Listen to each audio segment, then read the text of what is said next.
Welcome to Buddha at the Gas Pump. This is part 2 of a two-part conversation with a group of people out at the at Sofia University in Palo Alto. If you haven't watched part 1 yet, I would suggest you do so before watching this part.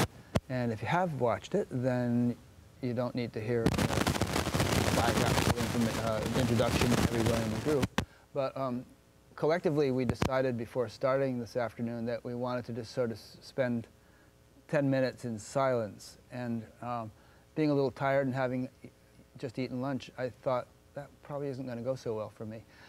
But it was surprisingly deep and clear and blissful. So Kristen just suggested that perhaps from that deep place, before we get all stirred up in our intellects again, we could each just say a sentence or so, perhaps about the topic we discussed in the morning, but more in terms of our own experience of what enlightenment is, something along those lines. I'm being a little vague here. Maybe you can articulate it better.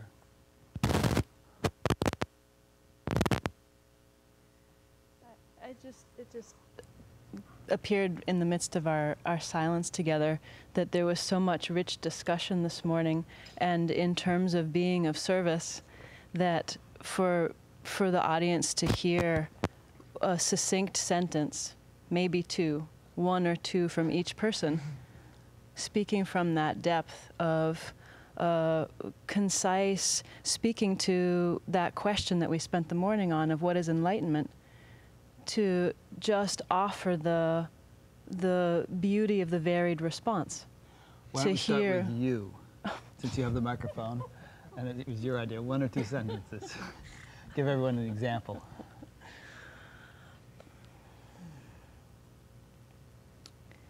So, I don't know what enlightenment is, don't know how the term is used, haven't studied it. My inner experience is of a singular I am that recognizes that it's made up, and that there are dimensional layers of existence, all with their own expression of I am, and that the surrendering of that sense of self continues and is a infinite evolution and unfolding and, yeah, continual realization. I won't do this in order, we'll just do it in the order that people actually want to speak. So whoever would like to go next, Craig. Being fully human and fully divine, and seeing that there's no division between the two. For me, as I said this morning, I don't think that there's some static state called enlightenment.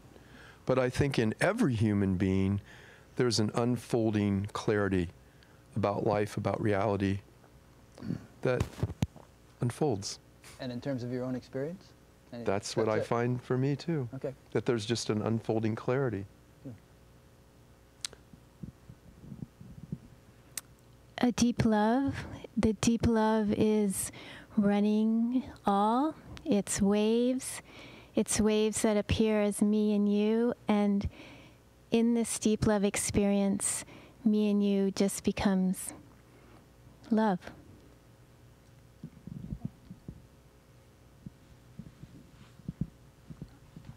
That in conversations about enlightenment, if it doesn't translate to our lives and our relationships and bring us closer to each other, it has very little relevance for me.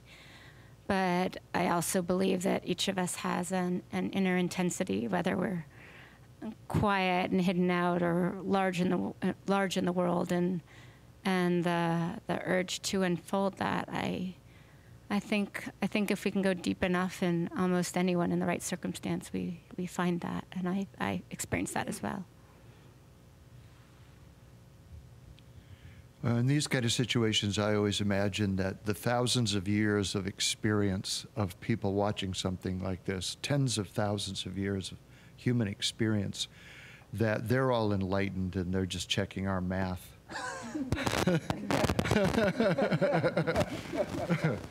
And if I had to say, how can you tell if you're getting somewhere, I like the term spiritual maturity. And how can you tell you're becoming spiritually mature?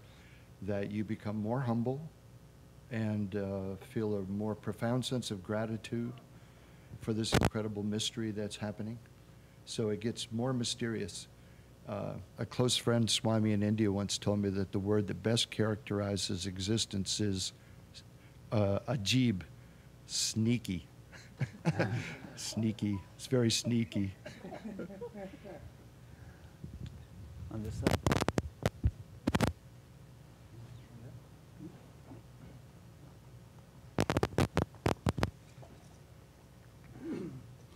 The experience here is that there is only this, there is only ever this, that is here right now, that is ever present, and that everything that is appearing arises from this, from the silence, from the stillness. The realization of this and the wholeness that everything arises from, to me, is the awakening. I never use the E word because it's got nothing to do with who we are, the people that we are. It's to do with the evolution of wholeness. And we are just points where that polishing, that brightening is happening. And we have no control over how that is happening. All we can ever do is return right here to the now, to the ever-present now, to the place where everything comes from. We can return to the divinity and allow the fullness of our humanity to be expressed from this.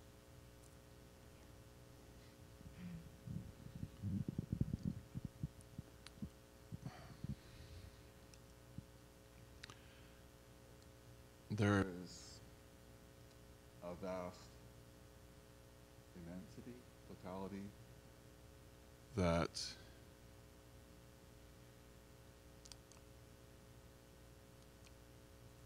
has a, what a good word for it is, a musing, a brief thought that expresses as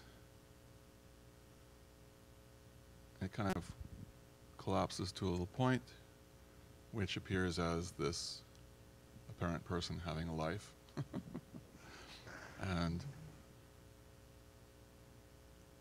But it's never, that life has an appearance, but it's never anything to do with something that's separate or distinct or apart, but rather it's an interplay that's interconnected with all the other points where that collapse has taken place into this one completeness. If that made any sense whatsoever. That'd be good.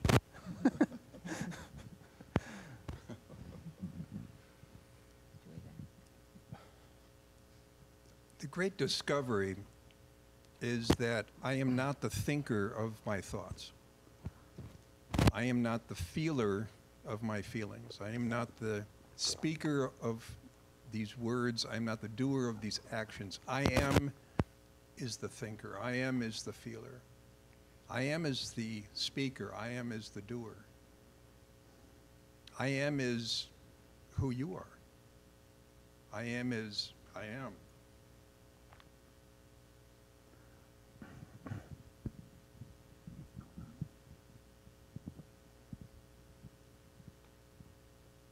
The process of gaining a sense of expanded living, expanded existence, has translated for me into a very deep and profound sense of connection and love. When I look in others' eyes, I experience a profound sense of presence looking at me and seeing itself. And it's a very direct, real experience.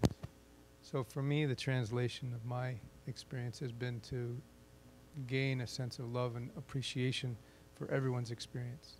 Those I don't understand, those that aren't familiar to me. And yet somehow I sense the sameness within them as within that which is seeing them. And it's a profound way of living.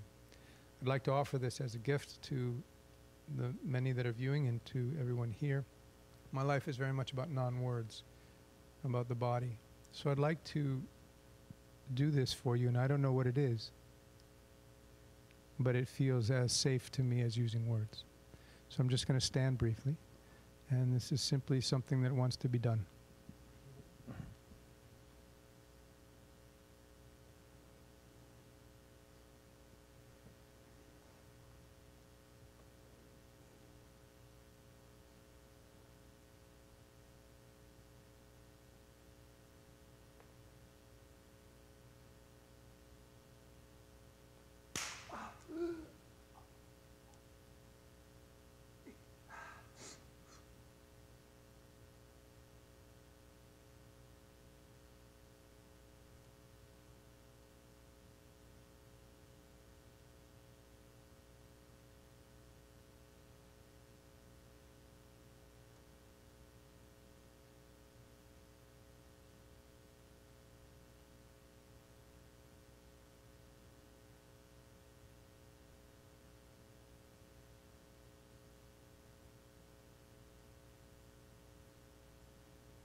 Enlightenment, very big word that contains a lot of stuff. And a lot of that stuff are projections and myths and stories that talk about other than. So my direct experience, which is that which is looking out of my eyes right now, is the same that is looking out of your eyes right now. That which is listening to these words is the same that's listening to your words. And that same oneness is coming into form as this body, as that body, as these bodies. It's also coming into form as this floor and these walls, these chairs. But it is still just one movement. And the direct living experience of knowing this is one and letting that one be the lead is a direct experience that is irrelevant of a word like enlightenment.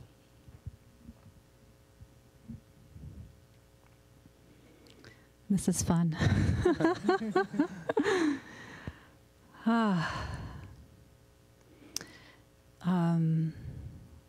This is in love with itself. And it's in love with itself even when it's really, really hard and tough and things are difficult within oneself or within anyone on the planet, what's going on. It's still in love with itself. And what the beauty of realization offers is understanding that and being able to simultaneously hold the difficulty and even the suffering within the beauty and resolving the paradox of that, collapsing the paradox. We are large enough to contain it all.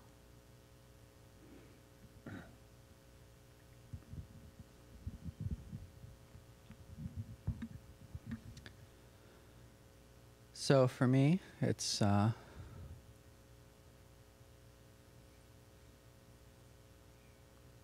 whole, unitary, singular. Words are tough, right? Complete. Seems on some levels to be containing, and on other levels to be interpenetrating, and on other levels to just be it, to just be sort of what it is. That's it. In terms of my experience, my sense, to varying degrees of clarity, is that I'm everywhere, I'm nowhere, and I'm right here. And there's a Sanskrit saying which is, Brahman is the charioteer. And then there's the prayer of St. Francis, Lord, make me an instrument of thy peace. And I feel very much like an instrument, again, to varying degrees of clarity. And the more that I feel that, the more fulfilled and meaningful and purposeful my life seems to be. So,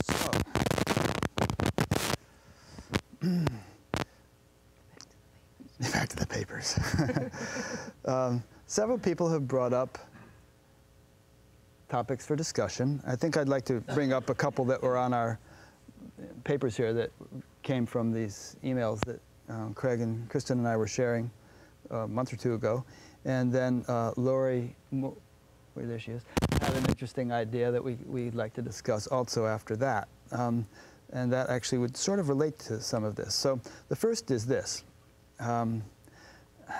This following paragraph arose out of a discussion that came up because several people were expressing concern to me. I get a lot of feedback from people about a particular well-liked teacher who seemed to be perhaps getting a little full of himself, getting a little off the rails in some sense.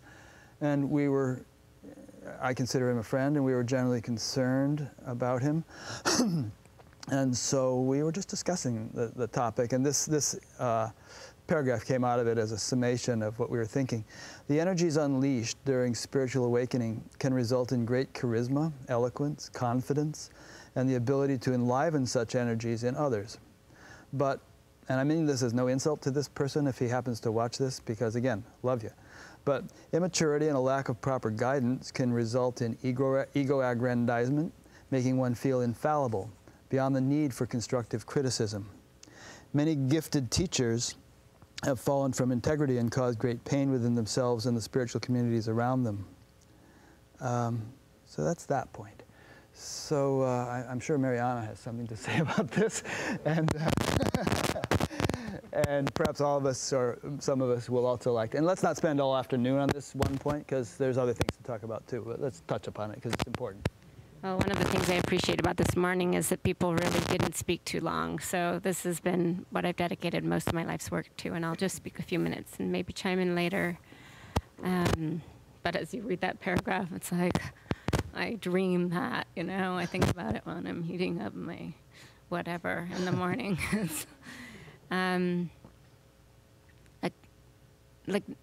Nobody is beyond falling, and the energies of enlightenment and the energies of and the process of human development are two distinct things, I believe, and the process of psychological maturity and maturation.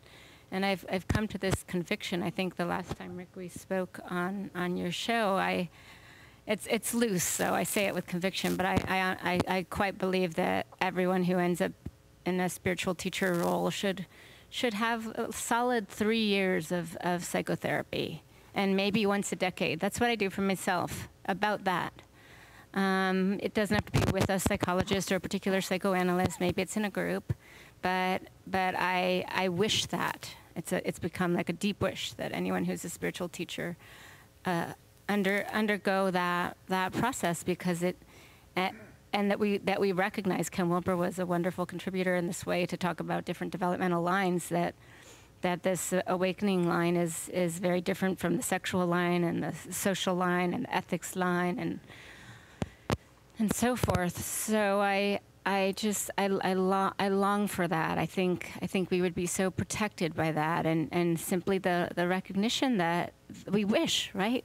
Like we're drawn, so many of us are drawn to the path because it promises that enlightenment takes away, all this oneness we're talking about takes away from the human suffering, but human development is a different category.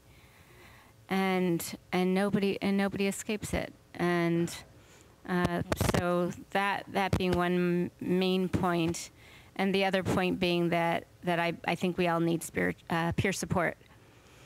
And many people don't have living teachers, and many people who do have living teachers, the living teachers have their own blind spots, and blind spots actually can get passed on through lineages as well. So peer support is really important. So one of the things I've ended up doing is I've been a psychotherapist to spiritual teachers, but it ends up really more being a spiritual friend. And it's just hanging out with people in confidence to give feedback and discussion, and however that happens. That I think that I'd like all people in spiritual teaching functions to check themselves, or as you're doing in an anonymous way, lovingly suggest to remind people to create a circle of peer support, and not because there's anything wrong with the enlightenment. It's not the enlightenment itself. It's what everybody's saying all day. It's like the scandals don't happen because there's a problem with non-duality. The scandals happen because we got wounded and children and broken and simple everyday trauma. So that's my first. If a spiritual teacher were to take that advice, and presuming that a spiritual teacher by definition, this might be presumptuous, has actually achieved some significant degree of awakening, does that teacher need to find a therapist who has also undergone a commensurate degree of awakening, or wouldn't that be so important? No. I think there's two routes to go on that. And at lunchtime, somebody asked me, "Is there such a place?" And I've dreamed of creating this. I just need to wait till my son's grown up. Where I think that what I'd like to see is something like a body of somewhat consistently interviewed psychotherapists that have a degree of spiritual experience, so that people know where to look and have a reliable source of support. Yeah. But I definitely don't think it needs to have somebody has to have a commensurate degree of awakening. Anyway. It's quite irrelevant, and because our blind spots, right? They're blind to us, right? Yeah. You can see my blind spot, I see your blind spot. So there's that, and sometimes, this is newer in my thinking, but sometimes checking ourselves with someone in more of a mainstream context also has its own value. Mm-hmm. On BatGap, we have a categorical page, which David put together actually, and I think probably you and Craig and some other people whom I've interviewed who are therapists are under a therapist category. So if someone's looking for therapists with a kind of a spiritual orientation or an awakened orientation, or all that, at least is some very small start to. Yeah, and there's laws, like when I work out of state, I work by Skype, and I'm a spiritual counselor, right, and not a psychotherapist. But I would be really interested in supporting the development of that. And spiritual emergency, which is very important when people undergo spiritual crises, so that we've had spiritual emergence networks, but both times they've lost their funding, because this is a really real phenomena. So just a therapist that's just reasonably well versed and can hold that peace. Yeah. Okay. Good. Yeah. Thanks. Chuck. I've been a licensed psychotherapist in California since 1978. I am strangely okay with, and totally without any kind of justification, even comfortable with, people just being as they are, without me censuring them or saying they should not be that way. I believe that they have their origin, just like all of the great teachers and all of their great spiritual teachings. They have come out of the source of who I am. Buddha and Christ and Lao Tzu and Nisargadatta and Maharshi, they've all had the source of coming from exactly the same place, as well as all the notorious rascals in the world too, including anybody that we were mentioning or inferring about. I have to source all of that. If I let anything out or let anything go or shuffle it to the side or label it in any way as being wrong or bad or not okay or censure it, yes, I can do that, and I still need to love it with total compassion, recognizing that it shows up within the great play of Leela, within the great dance of life, and revel in their craziness and revel in their chaos and their shadowy energies, and know that that is, and that has its origin within me, that shadowy stuff that I'm projecting out there is nothing more than a projection. It is me, and I have to own that. And in my willingness to just own it, I can love it fully without reservation. Francis. Give Francis a mic. As you were like describing that sort of scenario of somebody kind of going off the rails or getting a lot of hubris or the various kind of things that can happen, what came to me was that that the best medicine in terms of like medical intervention is preventative medicine. It's a lot easier to deal with something that's just in its kind of beginning form and kind of nip it in the bud when it's not bloomed yet. And it's a lot easier to deal with that kind of a unfolding than it is with a disease process that's already well, sure, established. Stitch in time saves 9. And something that I've found helpful, Suzanne Marie and I and T. Jonathan Proctor, for quite a while, I don't know how many months we did that, maybe, I would say almost a year, it seemed like. We got together on Skype every month or two or something, and just like touched in and said, this is going on in my life, this is going on with my students, this is what I'm doing, and we would just touch in and then give each other feedback. And now too, I have a couple friends that are also spiritual teachers that I just check in with really regularly. That's the peer thing that Mariana was talking about. Yeah, and I think that, and when I left monastic life, I did get back into therapy for a while just because of the transition of it, living in a very, almost a different culture, and then suddenly being thrust into this like big world with all these different things. And I felt a need to get, and I've gone through different periods in my life when I did therapy, and I think we need to kind of, what's the word? Depathologize the idea of being in therapy. Because like I suggest to a lot of people, why don't you go into therapy? It would be helpful.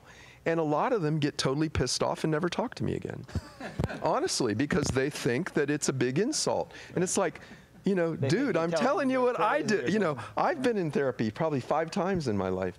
And I think I'm a pretty psychologically healthy guy, but I felt like in times of transition, it was really indispensable. And I think that checking in with peers on a regular basis, that you're just in this open friendship with, and that they can say anything to you and you can say anything to them, and it's confidential. And I think those two things, like you're right, I think if we, every now and then when we're going through a transition or a difficult time, we just said, hey, maybe I ought to call a therapist and look at this, and or maybe I ought to call my friend so-and-so and just say, what do you think of this? How does this hit you? Mm-hmm. And just get feedback. Because I think the danger is with a lot of spiritual teachers, they get into their own little ivory tower, and they just kind of think that, I've got this vast understanding now, I've got this great kind of clarity. I don't need that. But I think we all need it. Like you said, I don't think any of us are above falling and getting full of ourselves and getting, and falling off of a pedestal that we've put ourselves on or allowed other people to put us on. And I think it's time. One day I said on Facebook, I said, we have to have a national coming out day for spiritual teachers where they come out as human beings, where they all say, that's why I don't like it when people say I'm not a human. It's like, yes, you are. I mean, you might have transcended that on some level, but there's still a lot of human stuff there that we need to acknowledge. And I honestly think it would be great if spiritual teachers would just kind of come out of the closet and say, I'm a human being. I sometimes get angry. I sometimes get sad. I have these issues. I go through crises. I get up on the wrong side of the bed occasionally, and just say. Yeah. Canella Michelle Myers just joined us. You're welcome to take one of these seats here, Canella. I would totally agree with what Francis was saying, and I would like to add that I have this such a humbling experience for myself, because so much of my own journey is learning this thing called spirituality. Because I didn't know anything about it, reality is what I came into. And something that was so humbling and amazing is watching how much everything served. And stuff that I might think of as crazy or off the rails or ridiculous, I could actually see served. I had this beautiful experience of sitting in this horrible, very violent park in Vancouver, Canada, called Oppenheimer Park, if you know it. But when you come to this part of the world in this little park, your life expectancy is something like 18 months because it's literally a war zone, and you'll die. In gangs or something? It's like heroin addicts. It's where the extremely broken come to die. And I had this beautiful experience of landing there. And I sat on the grody, blood-stained, needle-thrown bench for nearly 18 hours and watched pain move and had this amazing beauty of recognizing how it served. And when you sat, after like 5 hours, I could see patterns. And after 8 hours, I could see this organization in the chaos and the way pain was taking care of itself. And one of the main ways it was taking care of itself was that it was totally allowed. It was like, this is the one place where you are allowed to be fractured, broken, in pain, and there's no pressure to be otherwise. And this is where they get taken care of here. And as I grew as a spiritual teacher and in the world and coming face to face with our beautiful egoic teacher friend, I noticed things like, you know, when you're in your 20s, all of us, we knew everything. And we had the answer. And you know what? It's a great energy. It's a really beautiful energy. Because then when it comes to interface with families and having children and having loved ones die and paying mortgages and whatever, everyday traumas, as was so beautifully said, you lose knowing everything because you don't know how to embody it. But man, when you get to like 40 or older, which I haven't visited yet, but you start to go, God, you know, I knew all this. I knew this when I was 20. And I was crazy egoic, full of myself, that knew everything. But now I can embody it. And so there's this recognition of that serves. So the place that I think is dangerous is when we give up our own authority for someone else's authority. And I think really in the spiritual path, but I also think it's like across the board everywhere, we want to give up our authority. We want someone else to tell us what to do. A doctor, a dentist, a parent, a spiritual teacher. And so many of us come from other lifetimes where we were conditioned for years and years and years to you know, like the priest or was the high authority or the feudal lord or the king. So we have this inherited ancestry to let someone else be in charge. And so I think the gorgeous thing about a panel like today and what's on offer for all of us today is we have each other. It's not just like the Buddha and then over there is like Jesus and there's like 3 or 4 sadhus. You know, it's like we all have each other and that's a gorgeous buffet of it. And everything serves, and nothing serves like pain. So if you have given up your authority to listen to our young, egoic, off-the-rails teachers, and it hurts, it's going to bring you back into yourself. And I have had to really eat a lot of humble pie in my world as a teacher to notice how much that stuff is served. Laurie?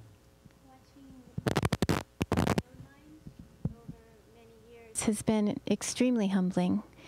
My mind has come up with things that I didn't agree with. When I also am a licensed psychotherapist, I had many experiences of intense devotion and unconditional love and just propelled into this oneness state and was working with many people, and the worship wave began, which I've watched. The worship wave. What's that? Anyone who puts himself out as a spiritual teacher, and I'm sure you hear about it all the time. Worship. Worship. Not a war. Like a battleship, I thought you meant. A devotional state to a person instead of the universe, in which the person is assigned all kinds of capabilities that only the universe has. and the person's just standing in a place. It's fascinating because truly when you see a teacher and they're surrounded by a group of people and the teacher's being given all these wonderful gifts and talents, supposedly the whole group just created it. All that meditation, all that experience came through every heart in that room. So the worship wave came up. So people were assigning me with great capabilities, and I would give it back to them. And people were coming in and bowing, and I would bow back to them. And people would say funny things, and I would give it up to the universe. Yeah. And at first it was comical, it was interesting. I did not take it personally or seriously. But then I heard my mind to start up. My mind started informing me about things that I don't even want to say. One day I was walking down the road in Hawaii, and there were all these people around, and my mind started reporting to me about who I was. This is where we get into psychic realms and astral realms that are false. I'm not saying there's anything wrong with the psychic realm. I work in that realm. What was your mind saying that you were? Was it giving you an inflated sense of importance? Oh, it was praising me. It was inflating me. I see. Yeah. And in other words, it started going to your head. Yes. Yeah. But I'm so happy that happened, that play out happened. It was beautiful. It wasn't my personal play out. It happens all the time because it humbled me. My mind shocked me. Well, there's an interesting thing here I want to throw out, and that is that, you know, blossoming of the heart is a natural stage of spiritual evolution. And when the heart begins to blossom, one naturally begins to feel devotional. And the heart doesn't like to be devotional in an amorphous, unfocused way. It likes a point of focus. And so if there's a teacher sitting there, and if we're associating with that teacher, we're naturally going to start feeling love and devotion toward that teacher. And I don't know if that should be entirely deflected or deflated, but I think the teacher needs to have the capacity to accept it humbly and let it sort of pass through them, as it were. Perhaps, you know, well, you know, my teacher was Maharishi Mahesh Yogi for a long time, and he always used to have a picture of his teacher behind him. And one time some friends of mine organized a puja to him, and he got so uncomfortable. And he was turning around the whole time, kind of looking at his teacher as they were doing this, and he ended up kicking those guys off the course, and they were like banished for years after doing that. Which is not to say it didn't go to his head, because it certainly did, especially later in life. But one needs to have a sort of a superfluid quality about one in order to allow this stuff to just sort of pass through and not get stuck. Yeah. I want to share the other side of that because of what you said. Because I was very anti-guru, even though I'd end up in ashram since I was 19 and be friends with the gurus. And I couldn't get into the dogma. I couldn't align with a lot of the community. And then I met my friend Gangaji, and my mind started doing those kind of things towards her. And it was an amazing experience for me because I would just watch. How fascinating. All this that I have judged so fully is operating through my own mind. You know, it didn't become like the reality, like, you know, she's a person, and I'm happy I've met her.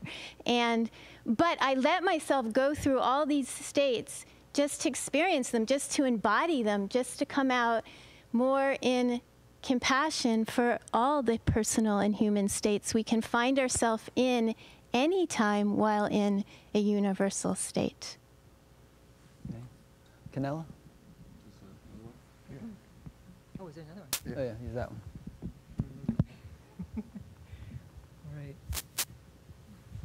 I haven't introduced Canella, but I interviewed her recently, and probably most people watching this will be aware of who she is. But she just joined us a little late because her flight just got in. But Canella lives on Bowen Island in the Vancouver area and is a spiritual teacher and author of a new book. And if you want to, I've interviewed her twice, so for more details, BatGap.com, search for Canella.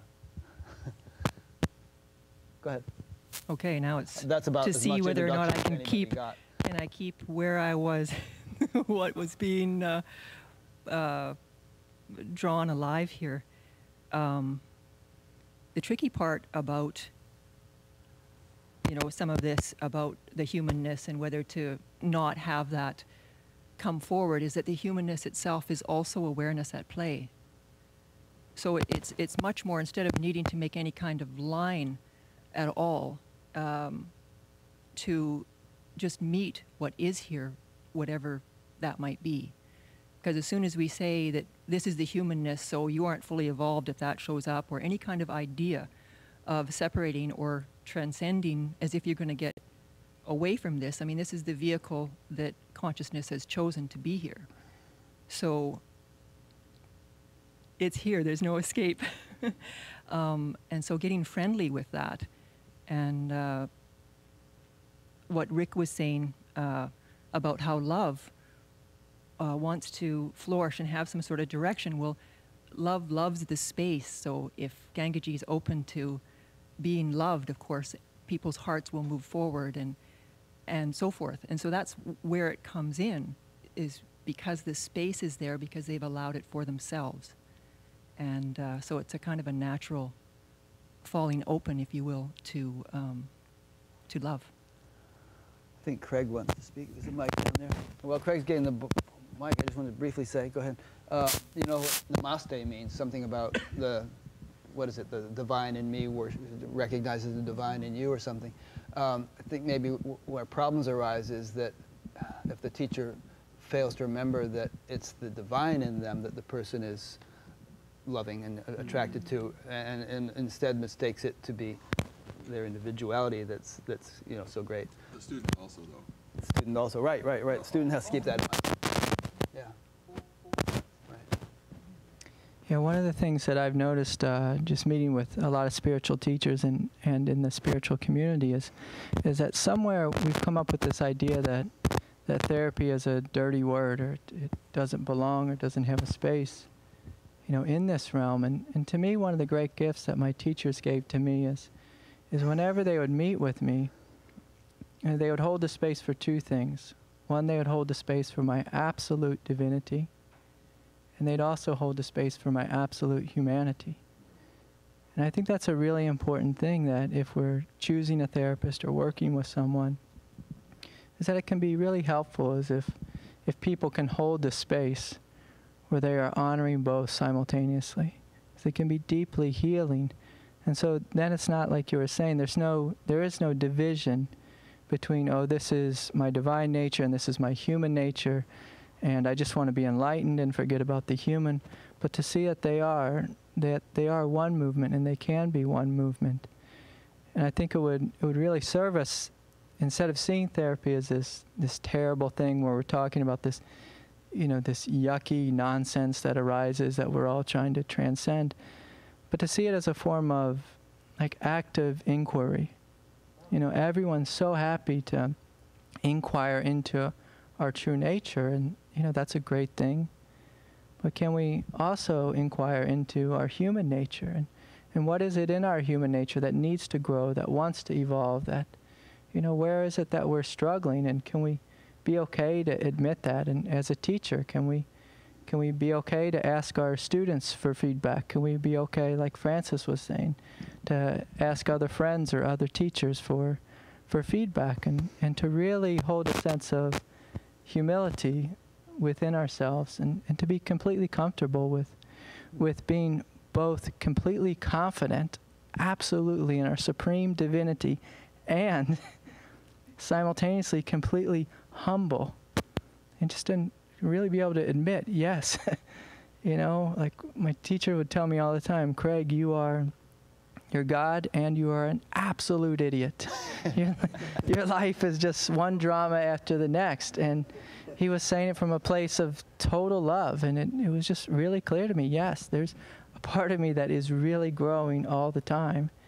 And you know, if we can't see that, oftentimes it just means that there's part of us that's working hard not to be honest. And if we're going to be awake, we have to be completely honest. And if any of us were honest, we can see life is talking to us all the time and pointing out all the ways in which we can grow, the ways in which we can evolve, and that there's no no talking without a voice. That's yeah. I heard a Zen story the other day where some Zen teacher said to his students, "You're all perfect just the way you are, and you could all use improvement." Yeah. Yes, so true, so true. Mariana?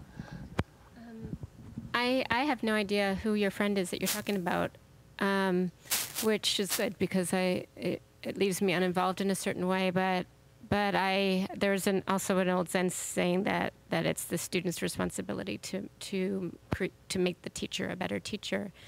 And my question to the group would be, as a group, have you lovingly confronted this person directly? Yeah, we did. Yeah, which is good.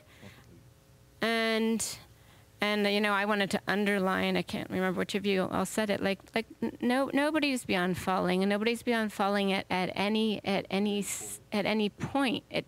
Like for me, of this whole question, like that would be the one sentence I would highlight, and that it's just an is, and it's not a. It's just an is, and falling is not. It's not the worst. It's not the worst thing, and if, when I've counseled teachers in spiritual scandals after the scandal, like we can be very, very forgiving, even if as students we've been hurt by teachers' mistakes. So when the teacher's in the inflation, they might not be in the space to be able to get it, but responsibility's done. You've done due diligence to tell them. They'll end up getting slammed at some point, most likely, ideally before the scandal goes down, because then it gets more complicated. Yeah. But I love the very, very few cases when the teacher, like, really, they do their therapeutic work or however they do it, and then they come and they go to the individuals and groups and ask for forgiveness. Not everyone will agree with me, but Yogi Amrit Desai, who's become a friend of mine, I think he's an example of somebody who's done a good job of that. I think Andrew Cohen is also doing a good thing, and a lot of people say, oh, Andrew Cohen, he's fallen finally. I mean, he's taking a very positive step by, maybe he was forced into it, but he's really doing a lot of soul searching now, and when that happened, I thought, oh, good for you, Andrew. This is the next stage for you. You need to do it. It's just like when you don't do it, it's sort of the end of the game. Yeah. And when teachers do that, the heart's open. The heart's open, and right, then life continues. Incidentally, this guy that we were talking about, and we eventually came into the email conversation, and I terminated the conversation after a big long email in which he said at one point, I'm perfectly pure, and at another point, you're wasting my time. I thought, okay, we've done our job. Dana? Well, I'm having a Claire moment. I realize I'm present, so I'm trying to remember what I was going to say. Okay. I think that not only are you capable, but if you silo yourself, you will fall. That's the lesson of history. Right? Just to be clear, what do you mean by silo? Well, if you start only listening to you. I see. And if you start believing everything you're saying in a way that is never questioned, even in your own mind, that's a dangerous place. You're building a structure of failure. Mm-hmm. That's my 2 cents. I mean, if you look at traditional structures, whether they're in shamanic communities or Tibetan Buddhist communities or Hindu communities, that you've got the Sangha to kind of protect yourself against yourself. That insight comes, but one of the Vinaya rules of the monks is if you're ever asked if you're a Buddha, then you have to say no, even if you're lying, because that prevents, that structure from building. And a lot of times, if we look at people who do silo themselves, start building, if you were social anthropologists, you start to see those structures being set in place, sitting on a dais, sitting higher on a dais, putting flowers around yourself, that how can you say you're sending an egalitarian message if you're not sending an egalitarian message? I mean, it's good to be a teacher and it's good to share, but being careful of structures you yourself are building, I think, is important. I think Claire would like to speak. Yes? Or did we lose it? Well, see. It's just a small thing. It just occurs to me that it's such an integral part of the awakening unfolding to have a really complete understanding of the human condition, that in order for the opening to truly open into wholeness, that we have to understand our humanity, we have to understand the intricacies of the human condition and the necessities of what it takes to be fully human, like surrender, love, compassion. All of those essential qualities of our humanness have to be fully explored in order for us to awaken to our wholeness. And then, as a teacher, the continued exploration of the human condition seems to be such an essential piece. And the other small thing that I was going to say is that as a one-time student of a fallen teacher, the experience here is that the gift of having been a student of a fallen teacher is enormous. The acceptance, the surrender, the allowing, the love, the compassion for that being, for his wounded places that emerged through the projection that was put upon him as a teacher, and how he fell into what he fell into, was an incredibly valuable experience for me in my unfolding and for the other students around me. So it brings me to this place of that ultimate acceptance, not that we want to encourage that, but that everything is operating in its own perfection, that there's nothing outside of consciousness, there's nothing outside of conscious awareness, and everything that unfolds has its own perfection. And of course that isn't to say that if you see something coming that you're not going to try and intervene, but that in the happening there's nothing wrong happened, and everything that teacher shared with me and with the other students was exactly what we needed to support our unfolding, to get us to where we needed to be, because all of that was consciousness supporting itself. So, yeah. Shall we shift topics? You want to hit another point on this topic?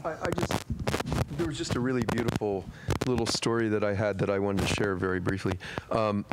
Because most of the time I was a Christian monk in my life, in my monastic life, but I ordained for 1.5 years in the Theravadan tradition under Bhante Hanepala Gunaratana, who was my preceptor.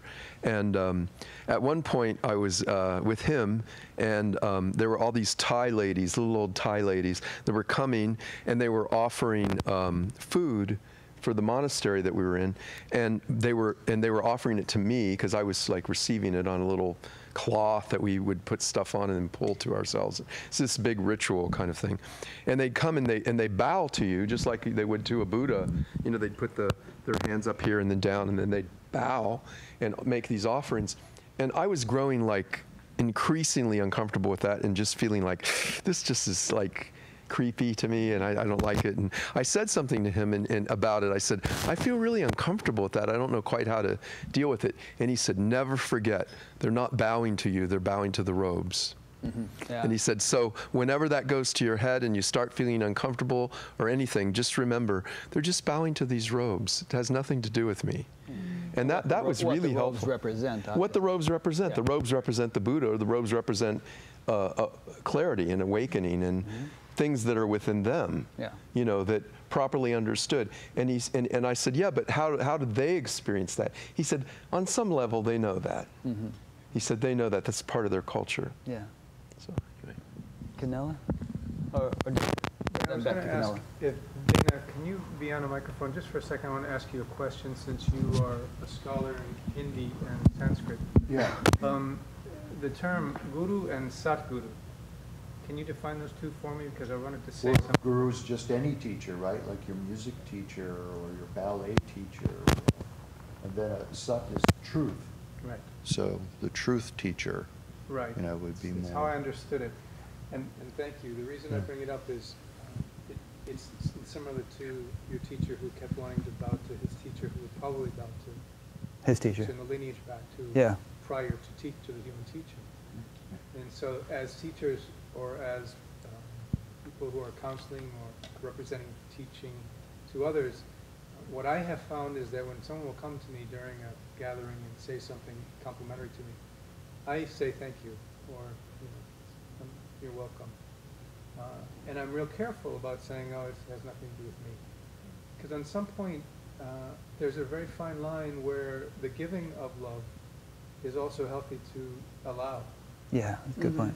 Yeah. But within that, there is within the container of the event, or what I'm sharing is to be talking about what I'm sharing is something that is contained within all, so that somehow there's a context for that. Thank you. It's very humble, as much as possible. So the consciousness of the teacher, in addition to the words, is really powerful in their impact.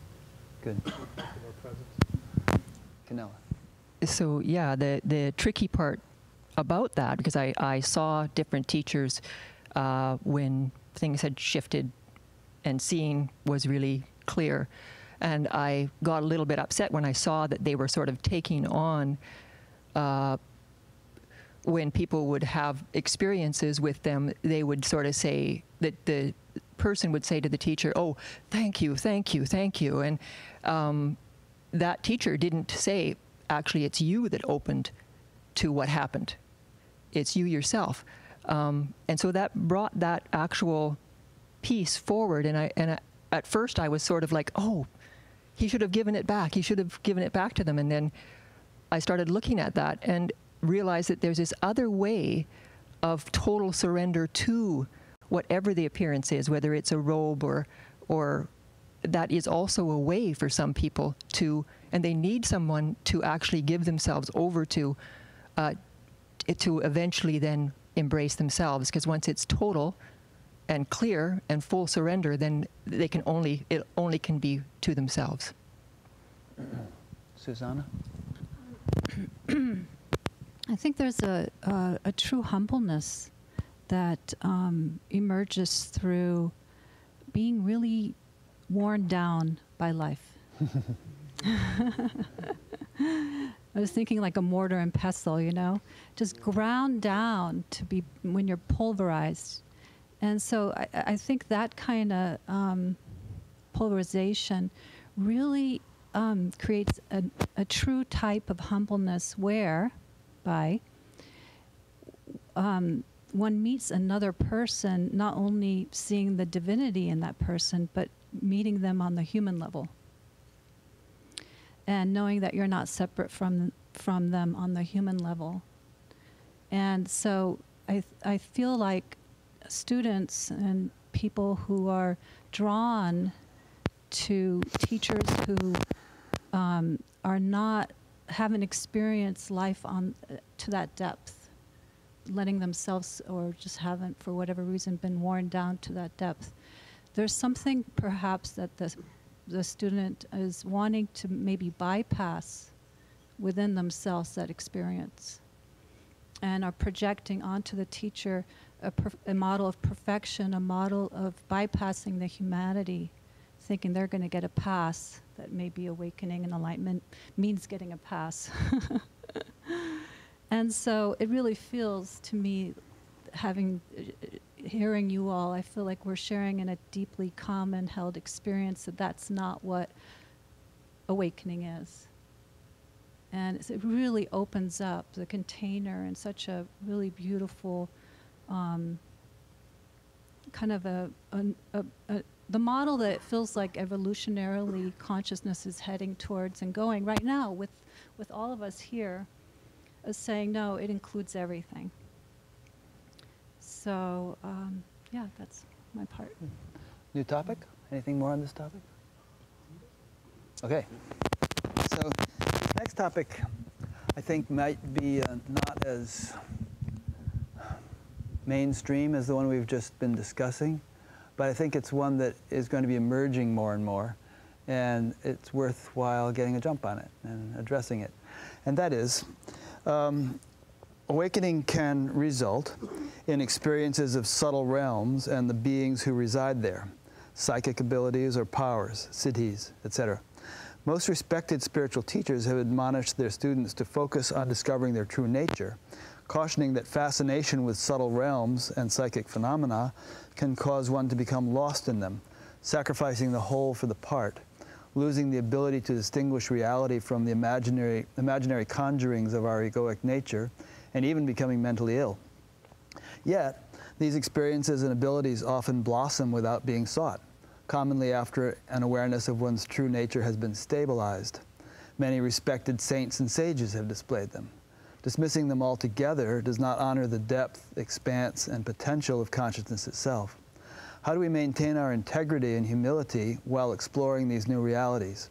How do we relate to our experience in a sane, meaningful, and grounded way while continuing to extend the limits of what is possible for us as conscious beings?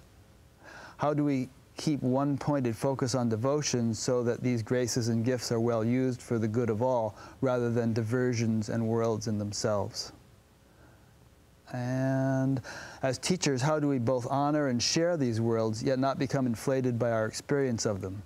As students, friends, or colleagues, are we willing to challenge the teacher or friend when they seem to be losing touch with our shared plane of reality? How can we effectively do so when the teacher or friend considers himself beyond reproach? What do you guys think about that? Kristen, give her the red mic. Thank you. So this actually links to our previous discussion, you know, part of what I wanted to share. So for me, there have been all these different realities and functions that have come forward that were not sought. And they've been completely intrinsic to the whole awakening process. And for me, and there have been all these different stages that have opened. And one of them was the experience of this singular I am being everything and feeling oneness and God. And at some point, that I am was absorbed, surrendered into whatever words you want to use for that dissolving. And in the return of the I am from nothing, I am recognized that it was created. And so any sense of identity arising anywhere is recognized as nothing. It's recognized as a complete fabrication of creation.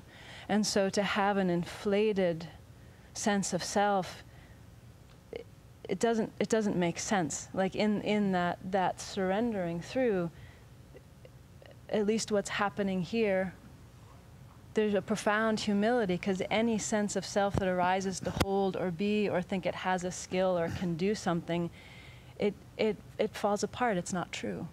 And so as each of these layers of consciousness have revealed themselves, and the functionality that goes along with that level of consciousness comes into acuity, the identification can't, there's no traction for it. It can't stick on anything, because everything recognizes itself as completely made up, at the same time as fully existing as God, living and loving and evolving and sensing and experiencing. And so, yeah. David, this is David. It occurs to me that it's good for me to mention the person's name before they speak, because some will be listening to this on an audio podcast. And so David Buckland.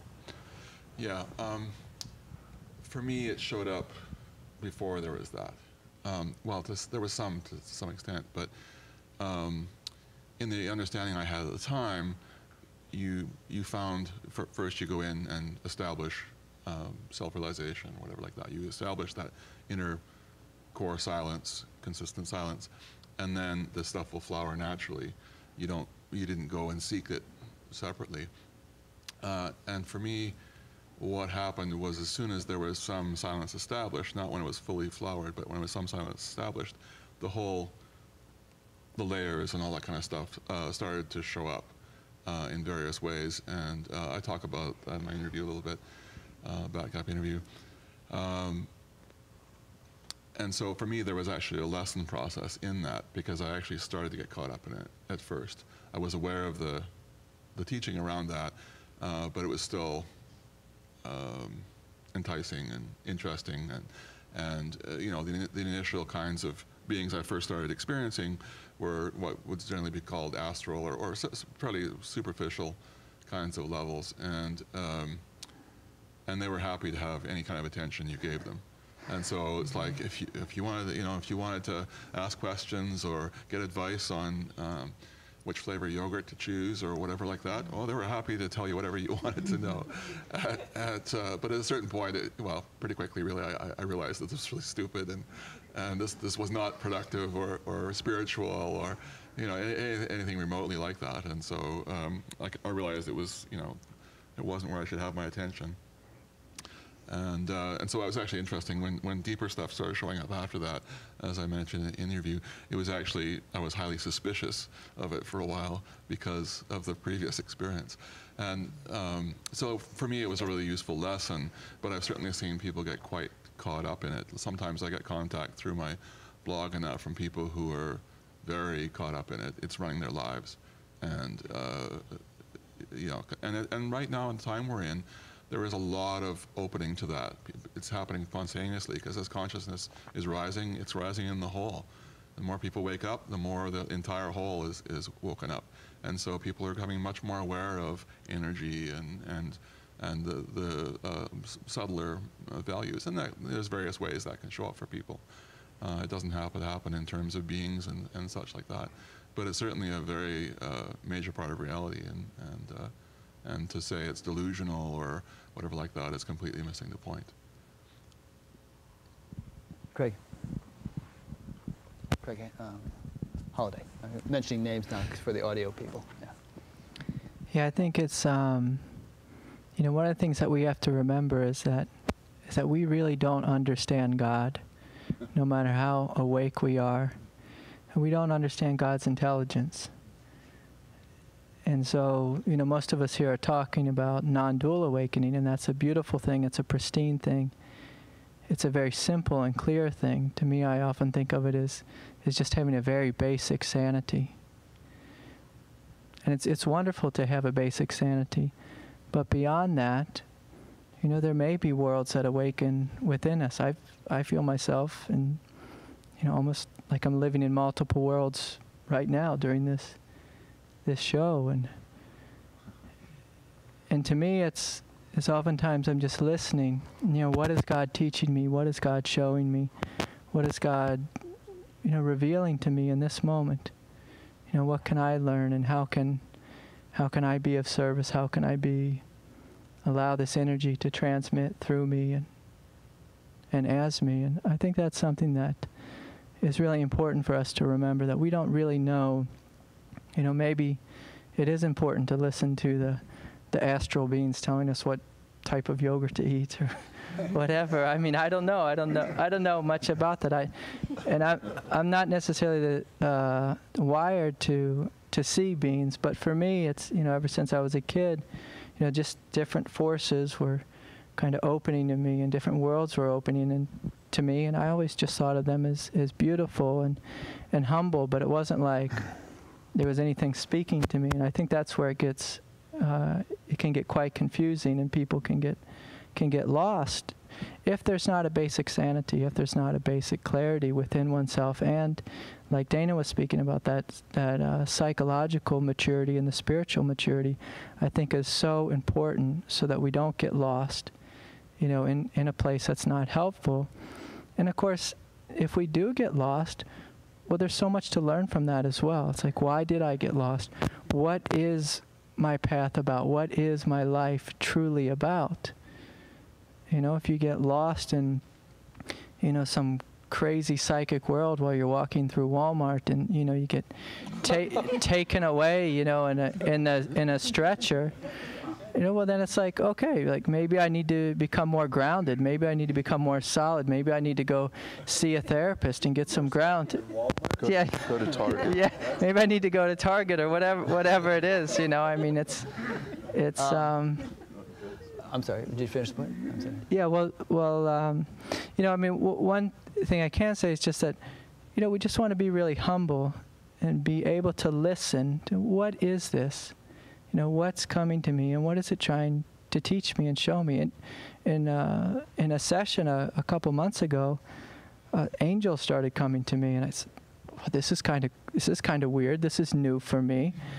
And the angels began to just communicate these very basic things to me about the person I was speaking to, And I thought, well, I'll go out on a limb and I'll speak it because it had no meaning to me or relevance. But when I did give it permission to speak through me, the person was on a Skype call and they just started crying and tears came down their eyes because it brought up some sort of healing. And so there was just this place within me that said, okay, I'm just going to begin to test the waters and see, is there truth in this? And you'll see. I mean, it seems to be pretty clear whether there is truth in it or not by the people's reactions, your own reaction. Does it take you down a road which is actually helpful? I just want to make a comment before Dana speaks. In fact, even before you picked up the mic, I was going to ask you to comment on what I'm about to say, which is that, in the Yoga Sutras, there's that verse where Patanjali cautions not to accept the invitations of the celestial beings. It can be a pitfall. And yet he devotes an entire chapter of a 4-chapter book to explaining how to perform siddhis. Yeah. And many teachers dismiss that as the siddhi, you shouldn't perform siddhis, so it's going to be a distraction. Well, why did he devote a whole chapter, explaining if you want to understand the language of animals, do this. If you want to know about your past lives, do that. And goes through the whole thing. It's like an instruction manual. So there's that. And let me just throw in one more thing, which is that, we're surrounded by subtle beings. There's people in this room who see them constantly, and they seem to be attending to people and helping in certain ways. So perhaps Craig's experience as a therapist was that these beings have been around him maybe all his life, but he's gotten to a point where he can actually receive their instructions and serve as an instrument for the guidance that they are capable of giving, which he might not have thought of. So there's an example of actually being open to the guidance of celestial beings and having it serve a useful function. So, maybe. They tell me to eat gelato. It's different for me, entirely different. Especially prickly pear gelato, that's their favorite. But I think just answering your question, Rick, in the Vibhuti Pada, that third pada of the Yoga Sutras, is it a prescription or description? I'm not clear on that, because it might just be that he's saying this exists and this is how it exists, but not necessarily saying that you should cultivate that or whatever. But the part that I was thinking about when you first read the very long question was dealing with siddhis and powers and things like that.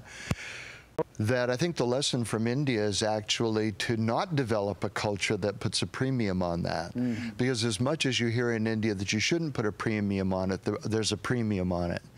And so, there are sects of sadhus, and one of the sects of the sadhus the British were aware of was the fakirs.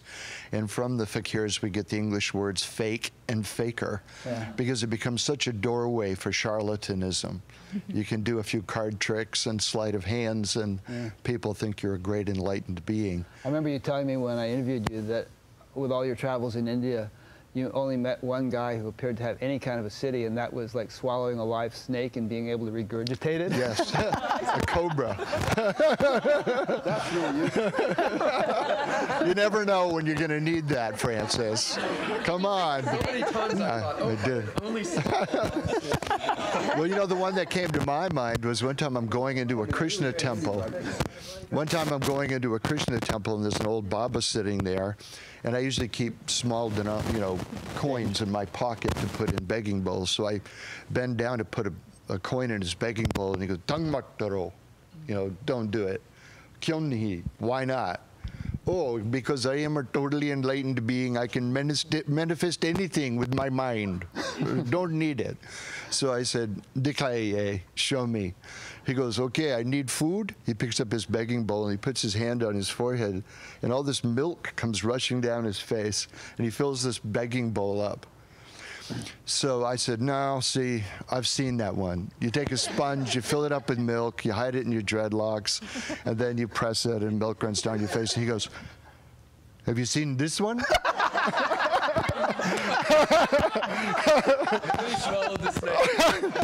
No, so then he says, "You sit beside me, take my pulse, I will go into samadhi, stop my heart, you will feel pulse will stop."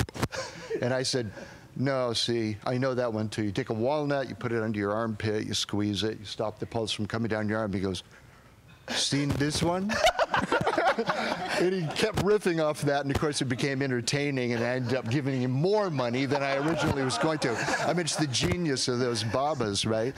But the part that I think of mostly around that kind of, you know, psychic energy, telekinesis, telepathy, any of those kinds of abilities, the part that gets juicy to me, and down at Esalen about 3 years ago, I was with a group of people from SRI who believed they had proved that all these things, scientifically had proven all these things are real.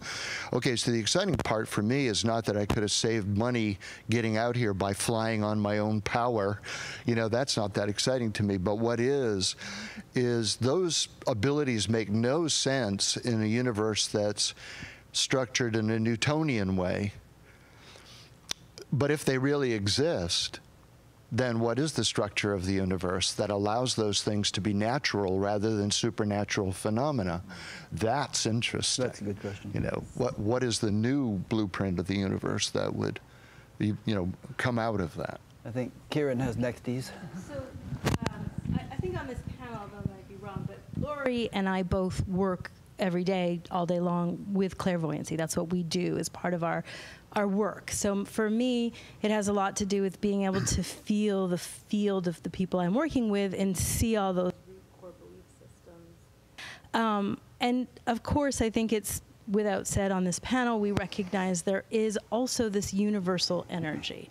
And I think a really important distinction that needs to be made is that people sometimes get confused and they open up to universal energy thinking that that's connecting to oneness. And so when I'm feeling into people, oftentimes actually it's other spiritual teachers that I'm working with, there's this they can just kind of like, you can mantra yourself, you can do a lot of mantras for a bunch of hours and then kind of trance out. And that trancey energy starts to feel like oneness because it's spacey. But when I feel that energy, I have a very clear sense that this is not our true nature, because that's a stillness that's right here, right now. It's literally looking out your eyes. It's what's listening to my voice right now. You're completely saturated in it. You cannot leave it. It's extraordinarily grounded, and it's right here. You don't have to trance out to it. And there's a lot of confusion between this sort of universal energy. So for distinction, I always say it's like true nature is 0 dimension. And I kind of point to inside, which is just a kind of a terminology, versus out there, which is this big universal energy, which we might call 4th dimension, 5th dimension, 6th dimensions. But for lack of, you know, all that distinction, we'll just call it 4th dimensional beings. And the reality of the 4th dimensional universe is that it's frickin' huge.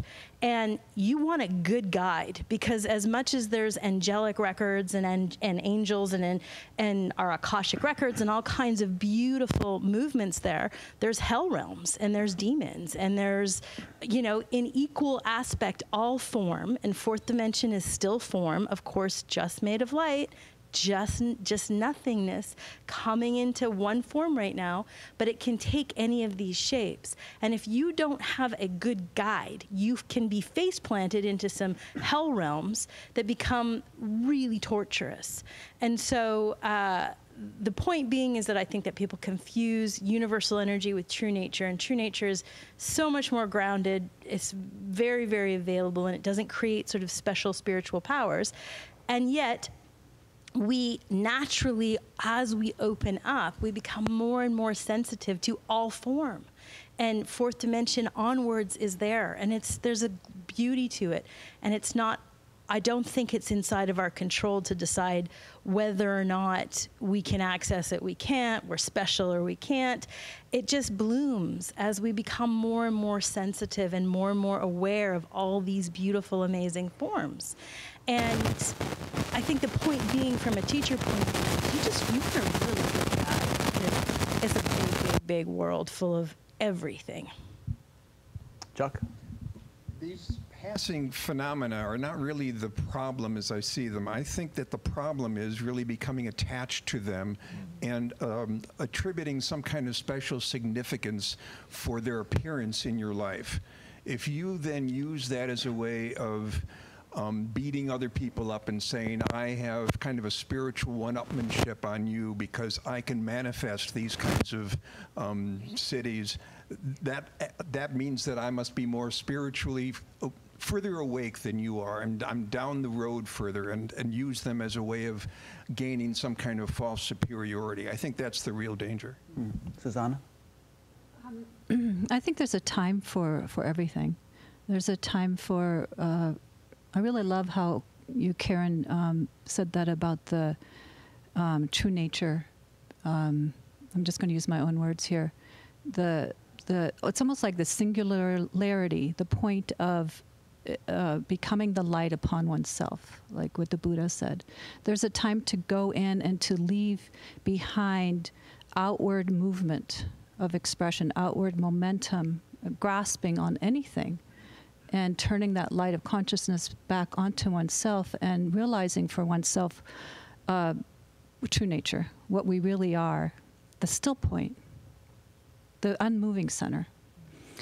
And then there's the universe that is intelligent, that we are all made up of, that informs us and that we can become available to. And some of us are more open to that as an antenna than others. But everyone is open. We are receiving all the time. We're living on multi-level dimensions all the time. And I think that if we're open, and especially it can be a very beautiful thing if we're not losing ourselves in it. So once that still center has been realized and it's stopped, like something inside is fully stopped, it's not looking for itself anymore outside of itself. That's the danger of these kinds of experiences, is that we can become more identified with them and look outside of ourselves as these other beings or dimensions as authorities.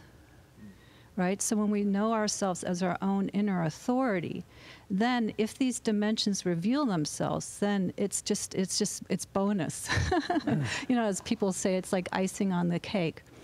And then it can come and serve in moments. And we are empaths, all of us. We're empathic. We are open. And the more we become open and available, then the unified consciousness, it makes itself available as you, because there really is no center to consciousness. There's no center of self. So we are the whole. So the whole will inform us and give us the needed information that is necessary. There's an analogy which might be useful here to illustrate this, which is like if we think of life as like a territory, and in the territory there's all kinds of interesting things to explore, you know, diamond mines and gold mines and various things that would be fascinating to explore. But the territory is commanded by a fort. And if you start by exploring mines and exploring the territory without having captured the fort and owning the territory, then you can kind of get in trouble. Maybe the owner of the territory will send his troops out after you or something. But if you first capture the fort, which I think in this analogy would be that still center that you referred to, once that is established, then you own the territory, then maybe it becomes safer and more legitimate and appropriate to begin exploring the territory. Right. I'll just be really brief. Because of what you just brought up, Rick, and I mentioned it on our interview, but at the time during the interview, I had really left behind mystical experience, and it actually fell away. It's because I was being captured by it. It was incredibly helpful. I can't say that just because the still center hadn't been fully realized here that it wasn't useful, because dreams and having visitations and all that can be really helpful. It's instruction. But there was a time for me to drop it all and get really still and sobered up, and everything fell away, and now it's returning again. So I just wanted to add that. Would you say you've captured the fort now? So yeah, I guess so. Well, it's been captured. Yeah. Let's see, Canella, then Lori. And I'll be quick here because it's sort of being said, and it's just another way to say it, is all of it's coming and going. So these realms, they're fairly tasty. The cosmos are the cosmos. I mean, look at even the word is pretty catchy to want to get lost in it. But as this stuff comes and goes. It just comes and goes, remembering that it will go. If there's an attachment to that, or any kind of making it into a something, I have this ability, I have that. You don't have anything. I mean, you're being done, and it's coming through this representation of awareness, but it's not yours. And all that attachment might show is that attachment is happening, and then you get to let it go. So it's coming back to the moment, and it just works really well. Lori Moore? I'd like to echo everything that keeps being said and add on. My personal experience is that there is a neutral void. There is a place of oneness in which the neutral void includes all, with no line between it. There is, in that expression, the universe is expressing itself through every form. The non-form is consistently expressing itself through every form. So what we've heard over and over is that when we start to give authority to one form of expression, we might momentarily lose our listening or our guidance from within, or not our guidance from within as though it's separate from us, but that which is propelling us in a particular kind of way. So my experience is, yes, angels communicate, animals communicate, people who got lost and passed over communicate, people who passed over well and went to the light communicate in another way. Katydids communicate, the grass communicates, everything has an expression. But what I keep hearing over and over again and agree with is it doesn't necessarily mean anything. And it might be helpful, it might be of service. A ladybug might give you some good information. They might tell you the wrong yogurt to take home. Then your husband's upset. I don't know. But it's just like people, we're part of it. So the ladybugs and the angels might be saying, should we listen to them? Because we have some capacities to assist with this whole plan that we don't even understand either. So we're always using discernment, but we can listen, appreciate, and then ask ourselves what's next. And a lot of the time there's nothing to ask. We're just being utilized. Francesco. Rick knows that this is one of my favorite topics. Oh, yeah. I was on a panel of this, and I hardly said a word because it's not one of my favorite topics. But it is something that I think is real, and I think something Kieran said was really good, that there's all kinds of, and you just said it again, and I want to reiterate it, because I think a lot of people have this idea, if they encounter some being from some celestial dimension or whatever, that they're automatically they can guide you in there because they're all enlightened. Well, they're not all enlightened. Just because you're dead doesn't mean you're smart. No. Well, it's not even mostly dead people. I mean, there's all kinds of beings, and I don't even want to go into that. But what I want to go into is what you said. It's just like in real life. Do you go out and every single person you encounter on the street you think is going to give you good advice? No. You'd be ridiculous to do that. Nobody would go out and say, oh, there's somebody. Oh, I'll just ask them if I should buy a 401k or no, you don't do that. You go to an accountant or a person who deals with that. And it's the same with this, and I think there's a lot of naivete about it. It's like, oh, well, if they're a celestial being, then they know everything and they're enlightened.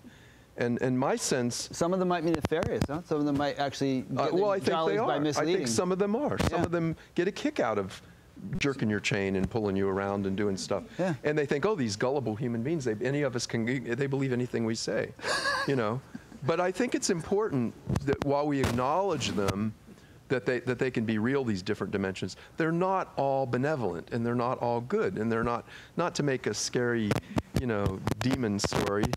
But it's just, I think it's just like we do with people. What you said I thought was absolutely right on the mark. Just that, a ladybug might give you good information, but it might not. Ladybugs probably don't know a lot about yogurt. I would just guess. It's just a guess, but I don't think they would.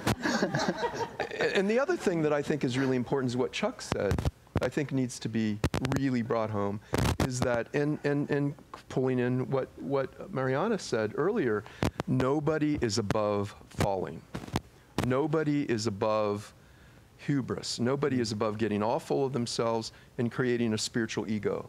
And I think when we talk, it's one thing to have a siddhi. Okay, siddhis are great. They can be useful, you know, so use it. Go for it. You know, knock yourself out. Use it every chance you get. But when we talk about it, be careful. I think talking about it is dangerous. I don't think, for the most part, talking about it serves anybody. And I think we always have to ask ourselves, to what end? Like, why am I talking about this? Is it really to help people, or is it helpful? Am I giving people any kind of information that they can do anything at all with? Or is it just aggrandizement? Is it just, look at me, I'm special, I can see angels, I can do this, I can do that? I think it's something to really, I mean, it's easy to dismiss that and say, oh, no, you know, this is a gift, I can't be proud about that. It's like, yes, you can. Anybody can. So there's that. But what if society evolves to the point, and maybe it's actually doing so rapidly, where seeing angels and that kind of thing becomes as commonplace as, I don't know, being able to ride a bicycle. And as that begins to emerge in society, people are going to want to know what's going on. Why am I seeing this stuff? Am I going crazy? What is this? And so there's sort of a balance between making a big fuss about it and, you know, drawing attention to oneself and educating the public so that as this kind of thing dawns more and more, as I believe it will, people are able to take it in stride and put it in context. Well, I mean, I think it's fine, like, and if you have students who are going through this and you've gone through it, I think it's useful to say, I've gone through that, I've had these experiences, and they're normal in a certain sense for a certain type of person. They're normal, and you don't need to think you're losing your mind or whatever. But on the other hand, I just think it's good just to say, to what end? I remember my novice master in the monastery saying, everything you do, everything you say, everything all day long, ask yourself, to what end? To what end am I doing this? And really be, like Craig was saying, be really honest with yourself. You know, am I trying to aggrandize myself? Am I trying to think of my, you know, present myself as this special being? And if you are, then, you know, that's not so useful for anybody else or for you. Right. Jeffrey? I'm just curious. I was privy to this, I have to say. Incredible conversation in Fairfield, Iowa one time that you've been so instrumental in sort of opening doors and helping me to understand the landscape of Fairfield when I visit for research, because it's just such a cliquey place and there's all these groups and you really do need somebody with a program to tell you what part of the play to pay attention to there. And so I've been very grateful, as you know, for that over time. And one time I was there, and it was just before that panel. And I think it was the first time that we met. Yeah, so I was hanging out in the coffee shop where one group of people in Fairfield I hangs out quite reliably at a certain time of day. And it was, I thought, one of the most interesting conversations I've had in years. And that's, to me, kind of saying something, because all my days are filled with people who are awake. I mean, I used to have one of those weird jobs where that's who's around me all the time, literally all day. It's like weird for me to have somebody around that's not awake. And that conversation really stood out. There was, so Francis came and he was talking about being on this panel, and he was trying to decide, you know, what he was going to share or whatever else. And it led to this rich discussion among all the people who were in the coffee shop about what their own experiences were and sort of sharing their own experiences and stuff for the first time. And one of the things that I was thinking after that was, to what degree do you as teachers, I'm in a lucky position of being a researcher, right? I'm not out there as a teacher, as a spiritual teacher or something. So to what degree do you as teachers weigh that? You know, you a minute ago basically said, as these experiences become more commonplace, you know, it's good to have a guide out there. It's good to have some stuff that people can find, which is a valid position. A contrary position to that might be something like, most of the population thinks this is really strange, and yet awakening is something that seems to be, in my opinion as a academic, profoundly beneficial for people psychologically. And so it seems I'm spending a lot of time trying to figure out how do you engineer the spread of it. And so I believe it's something that should be spread. But if is there any disconnect between these two, where does anyone have a sense that, well, you know, I kind of shy away from mentioning this, that, or the other thing so that I can spread my message more widely? Or is it just, you know, no, foot to the floor, you know, all in? If entities turn people off, if Christians want to say, well, that's just demons, and, you know, that person's possessed and we shouldn't talk to that person, it just cuts off a certain part of the whole population from even hearing the rest of the message. Is that considered okay? I'm just sort of curious, you know, to hear from you as some of the teachers here, and just hear how you balance that. That's one of those things that I think people are probably kind of interested in. Okay, David Elsey. So I'm an interesting one to respond because I'm not aware of multiple realms as much as some others are.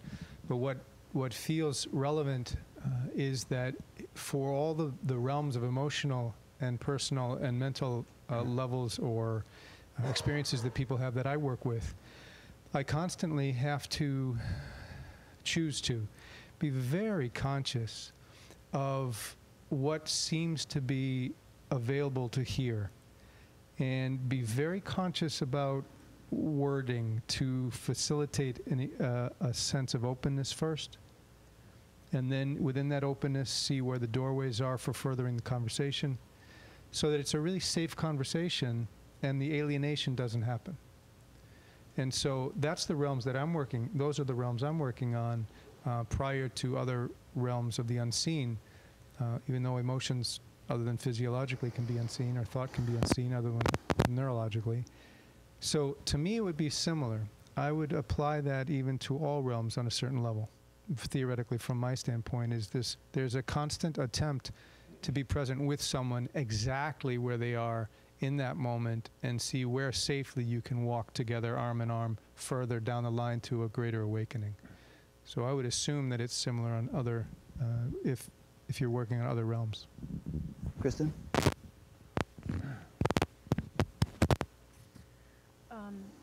In my experience, because so much of my reality is this kind of massive detail and plethora, that the people that are drawn to me are already having lots of experiences within all those layers of consciousness and are desperate to have someone actually speak to it with clarity.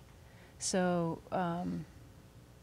and I also have the experience that David was just speaking to of people who aren't having that, who come, and I don't mention any of this other stuff because it's not of service.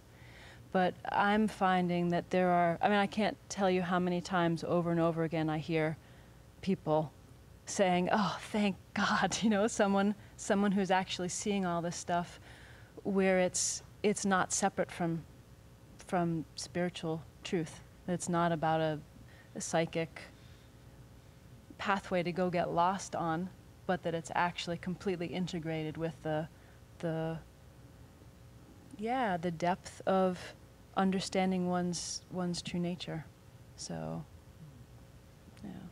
I think it's going to emerge more and more, just the way awakening has emerged more and more. And it's going to be the next phase at a certain point. And so that's the reason I bring it up. And I think to your point, you know, teachers will have specialties just as doctors have specialties, and people will gravitate to whatever teacher is most appropriate for their needs, just as you'd go to a particular endocrinologist or a proctologist or whatever your particular needs are medically.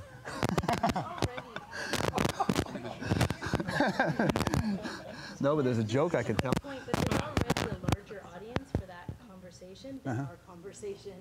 Truth be told, like, you know, where we have these teachers like Abraham Hicks, which is channeling a fourth dimensional being. We have, you know, Jane Roberts with Seth back in the 70s. Like, this is already a larger audience.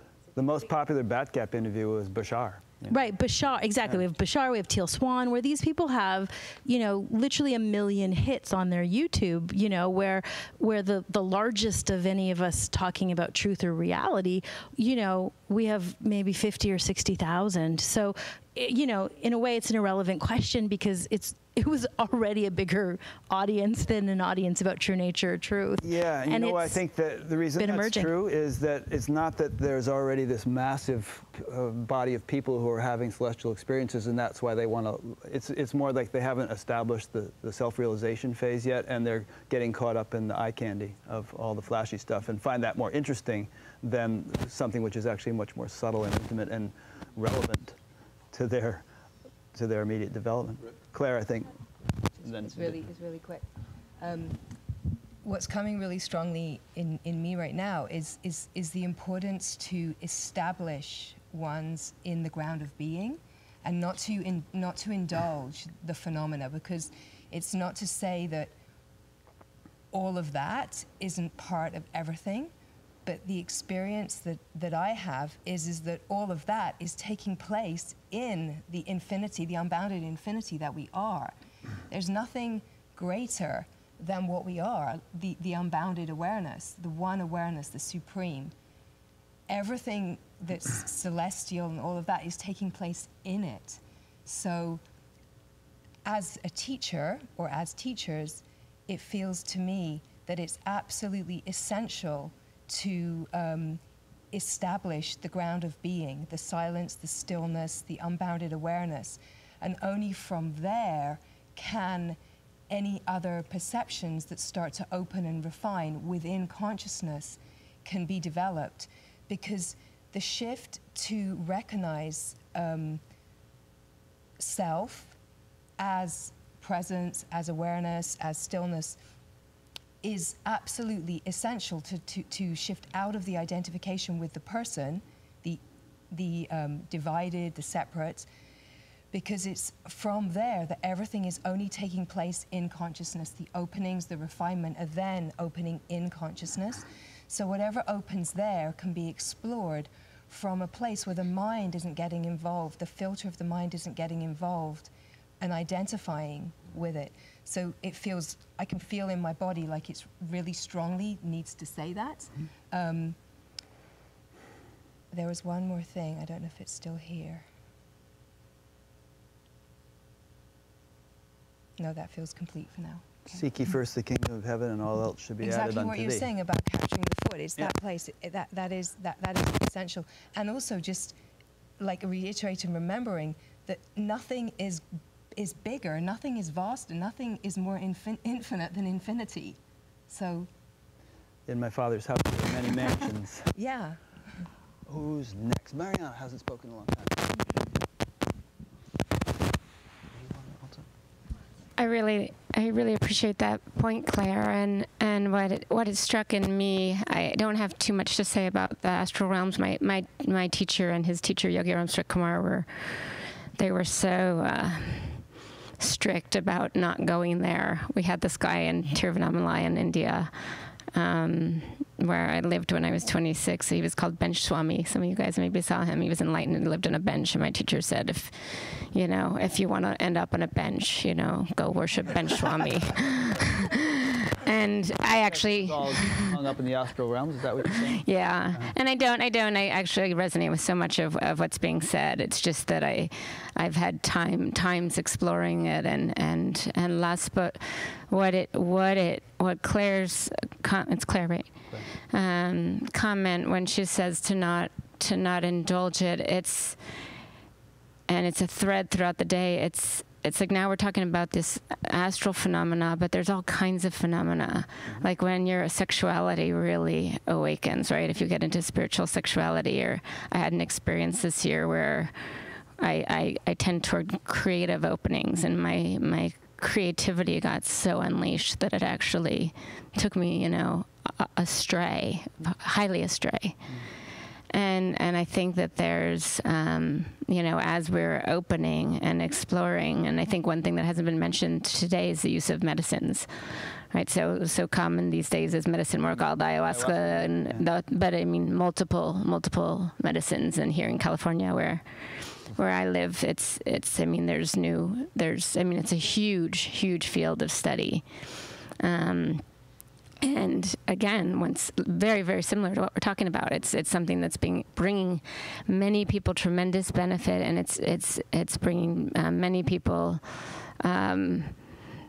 It's diverting some people, and it's causing some people great harm and spiritual emergency. So I was when you spoke, Claire, I just thought, right, it's like everything can be used or misused, and there's no way that we're not gonna fall. I used to think of the path as like this tightrope made of fire, and we were like up on this tightrope made of fire, and sort of like just walking up there with no net underneath, and gosh, you know, it's a half sentence really, but it can all be used and misused, and right, if we don't let ourselves expand, we'll never know how big we are. So it's not that it's I like to keep things close to the ground, but like if we don't dare to expand, then we won't you know, we won't know how full we can be and how great we can be. So it just ends up being this mortar pestle like that I think I mean, life is grinding me down, and I think it doesn't feel good, but I think it's a healthy process. Let's see, Canella, then Craig. Do you also have something, Francis? Eventually. Okay, we'll just go back and forth here. Canella. Yeah. Yeah, that's the tricky part. Like a while ago, but your question about Jeffrey's question. Jeff's, yeah, Jeffrey. All of it becomes available, and then more and more, that's what I see. And we were talking about this on our flight here, actually, about how whatever's revealed itself, whether first it seems to reveal itself to me, and then I don't really know what's going to happen when I'm meeting with somebody. It's a completely mysterious happening, and then they call whatever, and so those experiences, whether it's the angelic realm or cosmos or people who have deceased, you know, it's not so much. It's tricky because we don't want a rule around don't go there, because it shows up itself. So it's like, okay, so if that does show up, then how can we be with this? And it's like, just see where it wants to tilt, sort of. It's sort of the moment you can kind of lean this way or that way, and you can kind of taste it a bit one way or another. Sort of, somebody said something. I think Craig has something. Yeah. Craig's somebody, and he has something. So yeah, it becomes available, and it gets used through me. And often, as that occurs, I'm seeing it freshly. It comes in the way they can hear it, whoever that is, however they as consciousness wants it to be heard. Because all of it, no matter what it looks like, cosmos or dirt or air, seems to show up in support of consciousness knowing itself, if it's listened to in that way of the moment.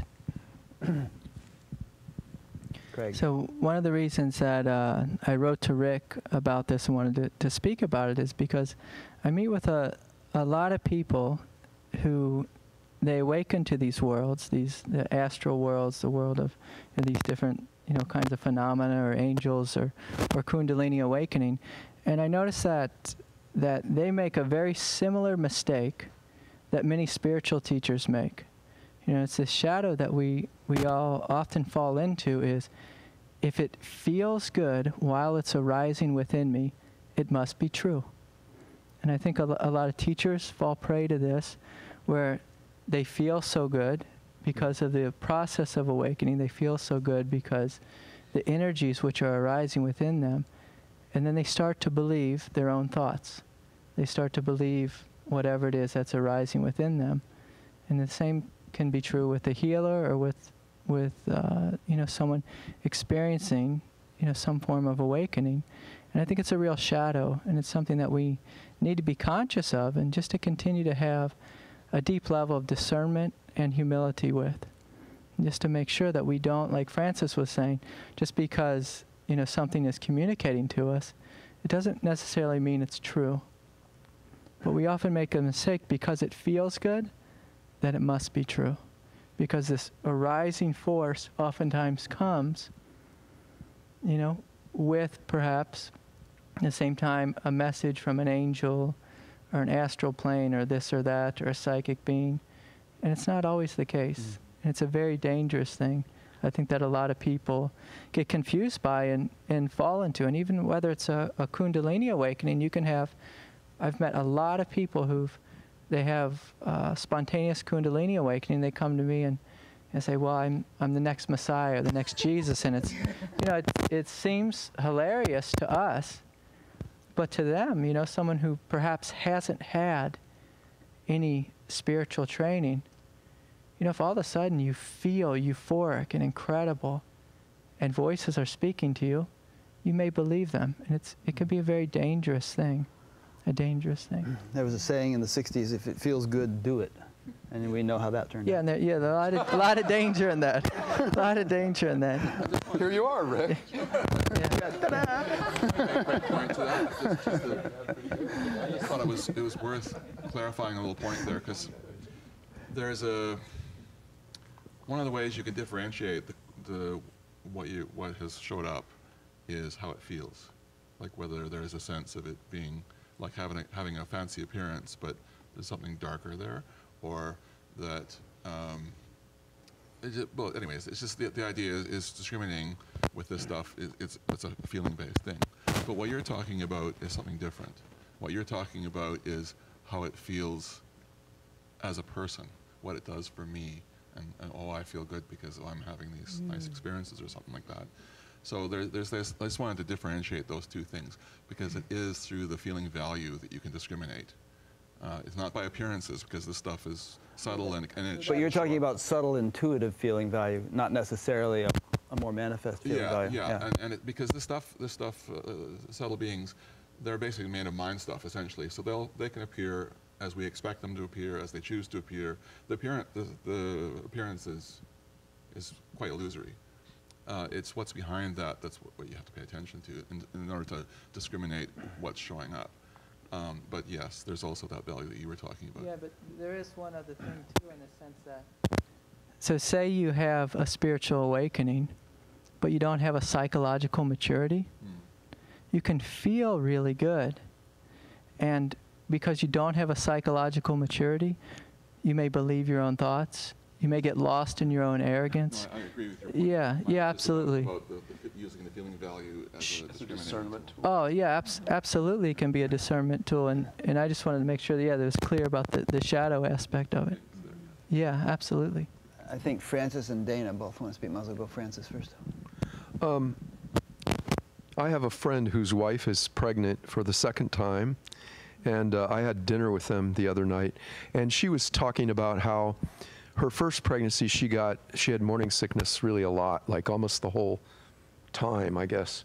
And she said this one, she did a little bit at the beginning, and then she had none. And then he was talking about how when she's pregnant and has a morning sickness, he'll feel nauseated because she's throwing up, and it's, and you hear all these, and he said, and all this whole, like, this kind of mechanics of getting sick makes him sick. So he got sick. So I think it's important to realize too that all this stuff, it's like a side effect of awakening that happens in some people and doesn't happen in other people. And sometimes it happens even in people who aren't awake, just like the sickness. He wasn't pregnant, but he was getting sick. For the first pregnancy, she got sick the whole time. For the second pregnancy, she barely got sick at all. So I think it's important to dispel a very common myth. A lot of people have read Autobiography of a Yogi or something like that, and they think, oh, enlightenment's all filled with, saints who don't eat for 40 years and people who walk on water and all this. And my sense is that it's not at all intrinsic to awakening. In some cases it is, in other cases it's not. So it's important to understand that it's not a kind of blanket experience that everybody that awakens deeply in an abiding way is going to have those particular. They may have other siddhis that are not particularly, dramatic, but are very useful. Yeah. So. When we were at Adyashanti's last year, we were talking about this a little bit after the interview, and he said, I think the way he put it was, I remember coming into this life with the thought that I don't want all that, to happen. So it's like that was his life choice, kind of, Dana. Well, I think, whether the energy is coming at you in the world that we take for the everyday world or in any other kind of world that could ever be, that your skill set for dealing with that energy is this something that's causing you to feel a strong sense of attachment? Is it causing you to feel a strong sense of aversion, which is just more attachment? Is it causing you to self-aggrandize? Does it inflate your ego? Okay, it doesn't matter what plane that's happening on, you're going in the wrong direction, right? That you can use the same metrics for adjudicating the decision, and I really like Claire's, which is, okay, if that, and yours too, that the still point, okay, that's a great place. Is it moving me off that still point? Is it trying to move me off that still point? Okay, then that's not where you want to go. You don't want to come out of that center. Okay. New topic? Oh, Lori. Add to all these wonderful points that are being made, that each person in my experience does have some kind of a calling, some kind of a essential, simple purpose. And within that, we make choices and decisions as to how our service goes. And so what's right for one person will be very wrong for another person. Yeah. So how much time do we have left in the cameras? Oh, okay. The night is yet young. Actually, if we left now, we'd get stuck in traffic anyway. So if you guys have a bit more steam, let's continue on for. Might as well keep going for a while. So I'm gonna. You want to take a stretch? All right. Let's and a pee break or whatever. So let's do that, and then we'll resume. There are certain action groups that look at health, wellness, what would be called quote-unquote wholeness, as part of awakening. There's another frame of thought that awakening is awakening and life goes on with its preferred and non-preferred experiences.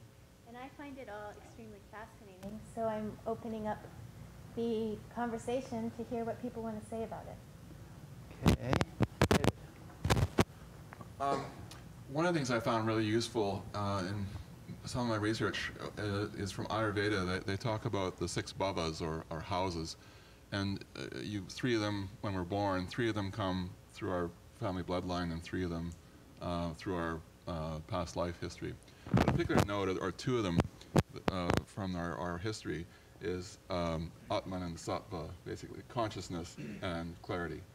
And that's where the healing side comes in. And our past development basically is cumulative and comes forward into this life, which is why you get this variety of experience with people. Some having a lot of clarity and subtle experiences without the awakening process going on, some awakening apparently spontaneously without any apparent history, and all kinds of variations in between. But the point that I wanted to make was that there can be a real emphasis when the mind is strong, like in Western culture, on the consciousness process, the awakening process, and the consciousness unfolding to itself, without the paying attention to the clarity side, or the sattva. And that's where the refinement of perception and the awakening heart comes in. In some traditions, they talk about that as the masculine and the feminine, the Shiva and the Shakti. And really, from my perspective and from many others, a full unfolding is both. Not one or the other, but both together. So there needs to be that unfolding of consciousness, but you also want to bring in healing of the person, of the emotions, of the energy, of the baggage, or whatever like that. So there's that greater clarity, and what form that'll take will vary by people. Some people aren't visually inclined; they're more feeling oriented or bodily oriented, or they're more hearing oriented or something like that. There may be various combinations of how that shows up, but the key is you want to culture both. the development of clarity of consciousness, and it's the clarity of the physiology that you're using to for that to express through, and then you'll have the richest and smoothest unfolding. Jeffrey? I think this is a very interesting topic. It's very poignant out here in California. A lot of people are trying to wrestle with the exact same question. And I'm also very personally curious about it, and we've tried to do some research around it. So one of the things that we developed this protocol basically. For a long time we only had B data, which means we were only researching people who already reported awakening. And we really wanted to collect data on who they were before and who they were after. But like, how do you do that, right? Because you can't just like look out in the population and be like, oh, that guy's 30 seconds away, quick, collect some data on him, right? And so we had to, over a couple of years or so, we basically mined all of the data that we collected, and we came up with a protocol that would transition people over a period of months. Not 100% of people, but more than half of people. And through that, what's really sort of emerged on this healing question, I think, from our standpoint, is kind of interesting in that we don't feel like we can, it seems like as part of the awakening process, and I bet you all have cool stuff to say about this, which is why I'm bringing it up. It seems like as part of the awakening process, depending on sort of maybe how deep into awakening someone lands, or whatever term we want to use for that, different stuff, different psychological stuff burns off, sort of different conditioning burns off, or different conditioning maybe becomes deactivated and is just kind of no longer relevant. It's not really, doesn't seem to really be becoming repressed in a way that is still subconsciously affecting people's behavior or whatever. It just kind of seems to be irrelevant. And then other stuff isn't irrelevant, right? Other stuff is super relevant. And it's to really your point of, you better get some therapy for that, because now it's like the voice of God telling you that this is right and it's going to cause you problems in your life or whatever. And so I think this is a great question, this healing question, because it seems like there's some schools that basically think that you should just heal before awakening, right? And then just clear out all your stuff as much as you can before awakening and then wake up. And there's other schools that are like, no, just wake up and deal with, whatever's after it. And then there's schools that are in the middle of those two bookends. I personally find myself leaning towards the wake up and see what's there afterward, after collecting this data, because I'm not sure how someone could predict what is and isn't going to be relevant, having looked at sort of these before and after cases in our research. And so I would like to add that to the conversation, those observations, and just see what you have to say as well.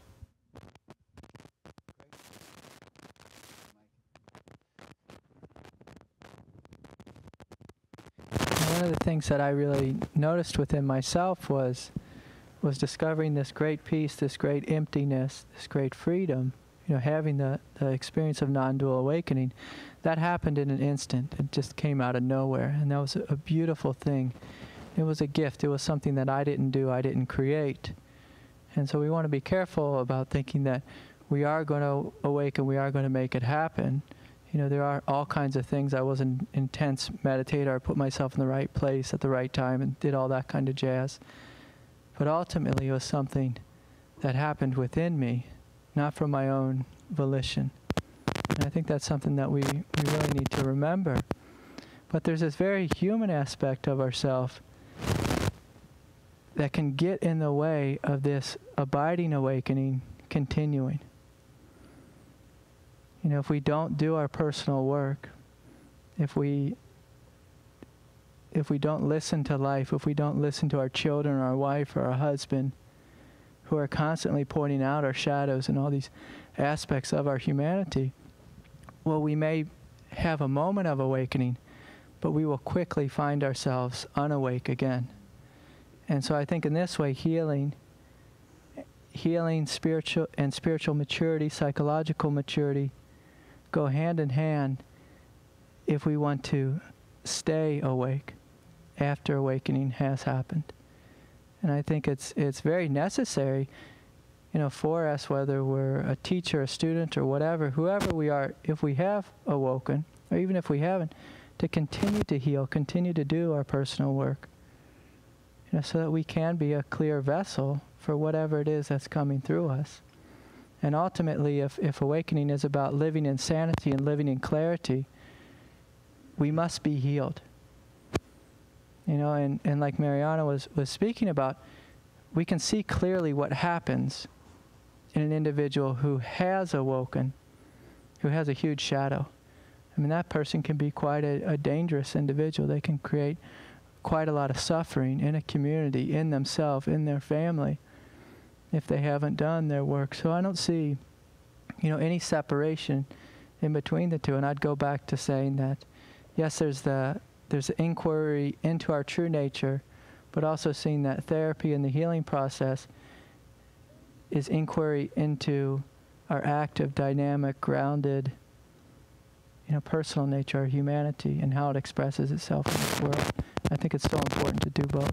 Chuck? I think that after awakening, you'll still have your mortgage, you'll still have your issues with your kids, you'll still have the problems with what to do about Nana's Alzheimer's, and your aches and pains and your everyday concerns in the world. You'll still have that present. I think that the shift will be, you will experience all of that. You'll be holding all of that in a different context, a context of wholeness and completeness and okayness, which will help to ameliorate that. You will look at it differently, and in your willingness to look at it differently, in your ability to look at it differently, as you change how you're looking at it, it will begin to change. In some way, it will shift in some way, and I think that's part of the healing. But in that contextual shift, that I think is where the real healing becomes, and certainly begins. Mariana? I'm thinking about a couple of teachers that I knew over the years. Like many of my new friends, I spent a lot of years interviewing teachers, and one of them was Arnaud Desjardins. He was a great Advaita Vedanta teacher in France. And he used to say that oftentimes when people come to the spiritual path, they say that they want to be enlightened, but what they really want is to be happy. And he used to say, he was such a wise elder, and he gave people a certain permission for that.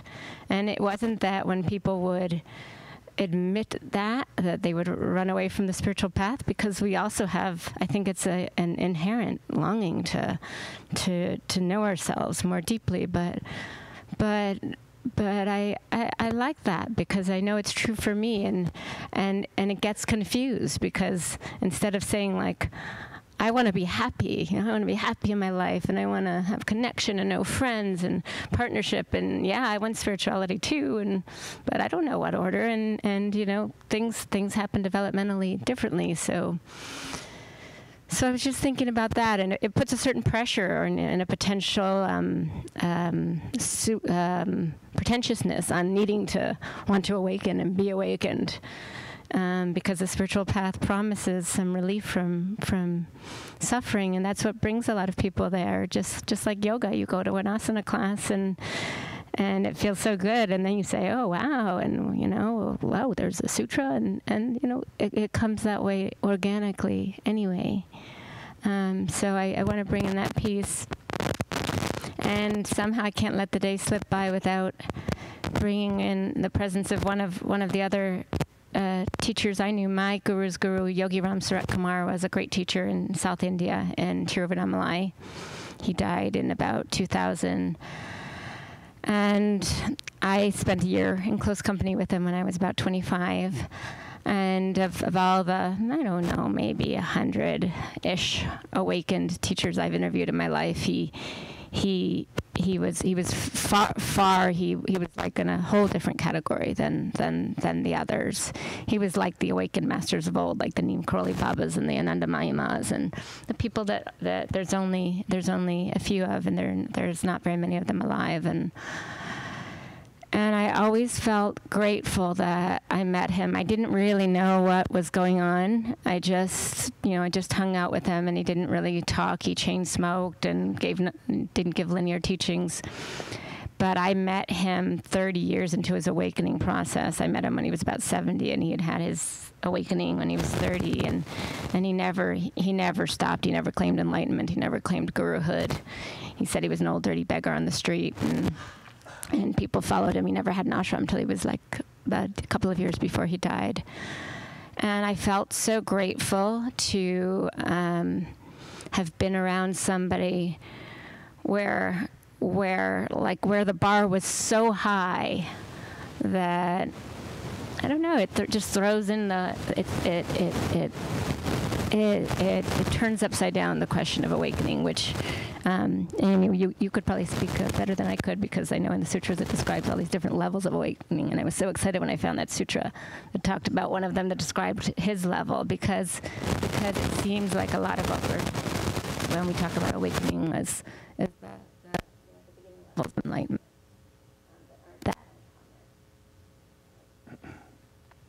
Kristen. I'd love to use an analogy in response to your topic of a game board and a player piece. And I think of healing as the game piece, healing relationships and experiences and traumas it's experienced on that game board. And I think of awakening as the piece waking up to the truth that it is the game board and that which the game board in itself arise out of. So that when I'm working with people, I'm working with these two different levels, and that there's often a mix of people coming at different stages of awakening and at different stages of healing or emotional maturity. So I haven't heard of different camps, of the way you're kind of naming it, but that's my own, that's my own experience of seeing what I'm working with, and that they, and being present in the moment and being of service to whoever it is that's coming. There's not a formula. In some people, it may be that the wounding is the doorway for awakening, and so the response to that is surrender through that. That's God too. Surrender through that pain, and one falls through the game board. And for other people, that may not be what is appropriate, and the response is, actually, no, go talk with your mother and heal that issue.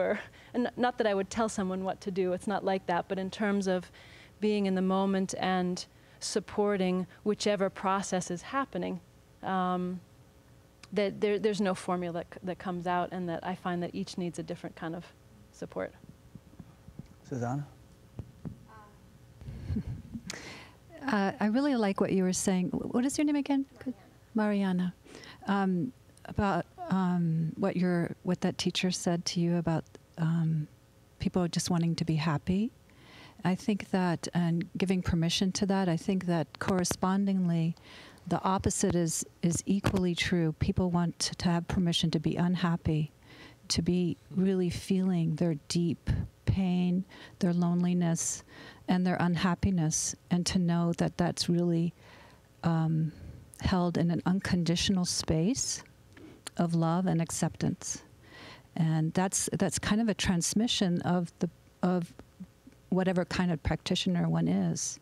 If one is arriving at that within oneself, it's something that can be supported and held with another person, to give permission for both happiness, true happiness, and all the places where someone hasn't felt held within their own pain and unhappiness. And that's quite a lot of the work that I do with people is and then the joy can come out, the true joy. So to me, that's, in this context, what healing is really about in terms of awakening, because awakening includes everything. So that would include, and does include, all aspects of ourselves that are in denial and want to see the light of day. And then, of course, once something is really seen and held, and accepted, the gift of it opens up, and the transcendence of it also opens up. And not only transcendence, like it's gone, it's over, and we transcend. Actually, it creates more depth within ourselves. We become richer and deeper within our humanity, owning that peace. David, Elsie? I find it challenging for me to make a statement about awakening and healing, except to share my personal experience, which feels the most truthful. Over the years of self-awareness and assessment and discovery, what I have discovered is that there's been a quieting that's been happening as I've been looking at some patterns, some emotional patterns, some programming from childhood conditioning. So I have been, as it's been disappearing, I like to call it the great disappearance. Awakening is really not an event, not a becoming. It's the great disappearance that appeared to be real prior. So for me, that has been healing, because the disappearance has been of the veils I've been looking through about myself and about life. So healing has been a part of awakening, awakening part of healing. So that's been my direct experience. And what I find interesting about your question is, which would be better to awaken than, what was the second part, which is? Like spend a lot of time healing. And then awaken, right. So what's interesting about the question, it's as if we have a choice. You know, who is it that's choosing to awaken first and then heal? So the egoic sense of self can't be the one that does that, because it's part of the illusory perception. So my sense is, if you're pulled, if you're inspired, follow the pull to a teacher, to teaching, to reading. Follow the pull. But the moment of grace, the moment of God's choice, the moment of life's choice or consciousness to see itself like more deeply, it's not up to the egoic sense. So it's going to happen when it's going to happen. And Francis Lucille said this once beautifully in a retreat. Somebody said, Francis, if we are absolutely the truth of who we are as infinite, all-knowing and omnipotent, then why do we forget? Then why do we need a spiritual practice if we're already awake as our true nature? And he said, just to keep you out of trouble. It was a sense of, do that if you're called. But the moment of its happening isn't up to you. So follow your heart, follow be called. David Buckman. Yeah, there's one thing too I remember from my own process, is it is useful to do some of that healing work prior, partly because it helps with the clarity and the smoothness. But it's also interesting too, because when the dominant sense of me falls away, then, and the sort of doership falls away, there can be a period of time where there isn't a person who can do that stuff anymore. There's no longer any motivation to try and fix anything or improve anything or whatever like that can happen. So you end up in a place where that process is, I mean, there's certainly healing is taking place just from being in that place. But yeah, in some ways it's can be easier to do beforehand. And then later on, as it matures, then you have that platform where there's the clarity and can accelerate the process as well. So it's kind of interesting that the dynamics change as who you relate to yourself as being changes.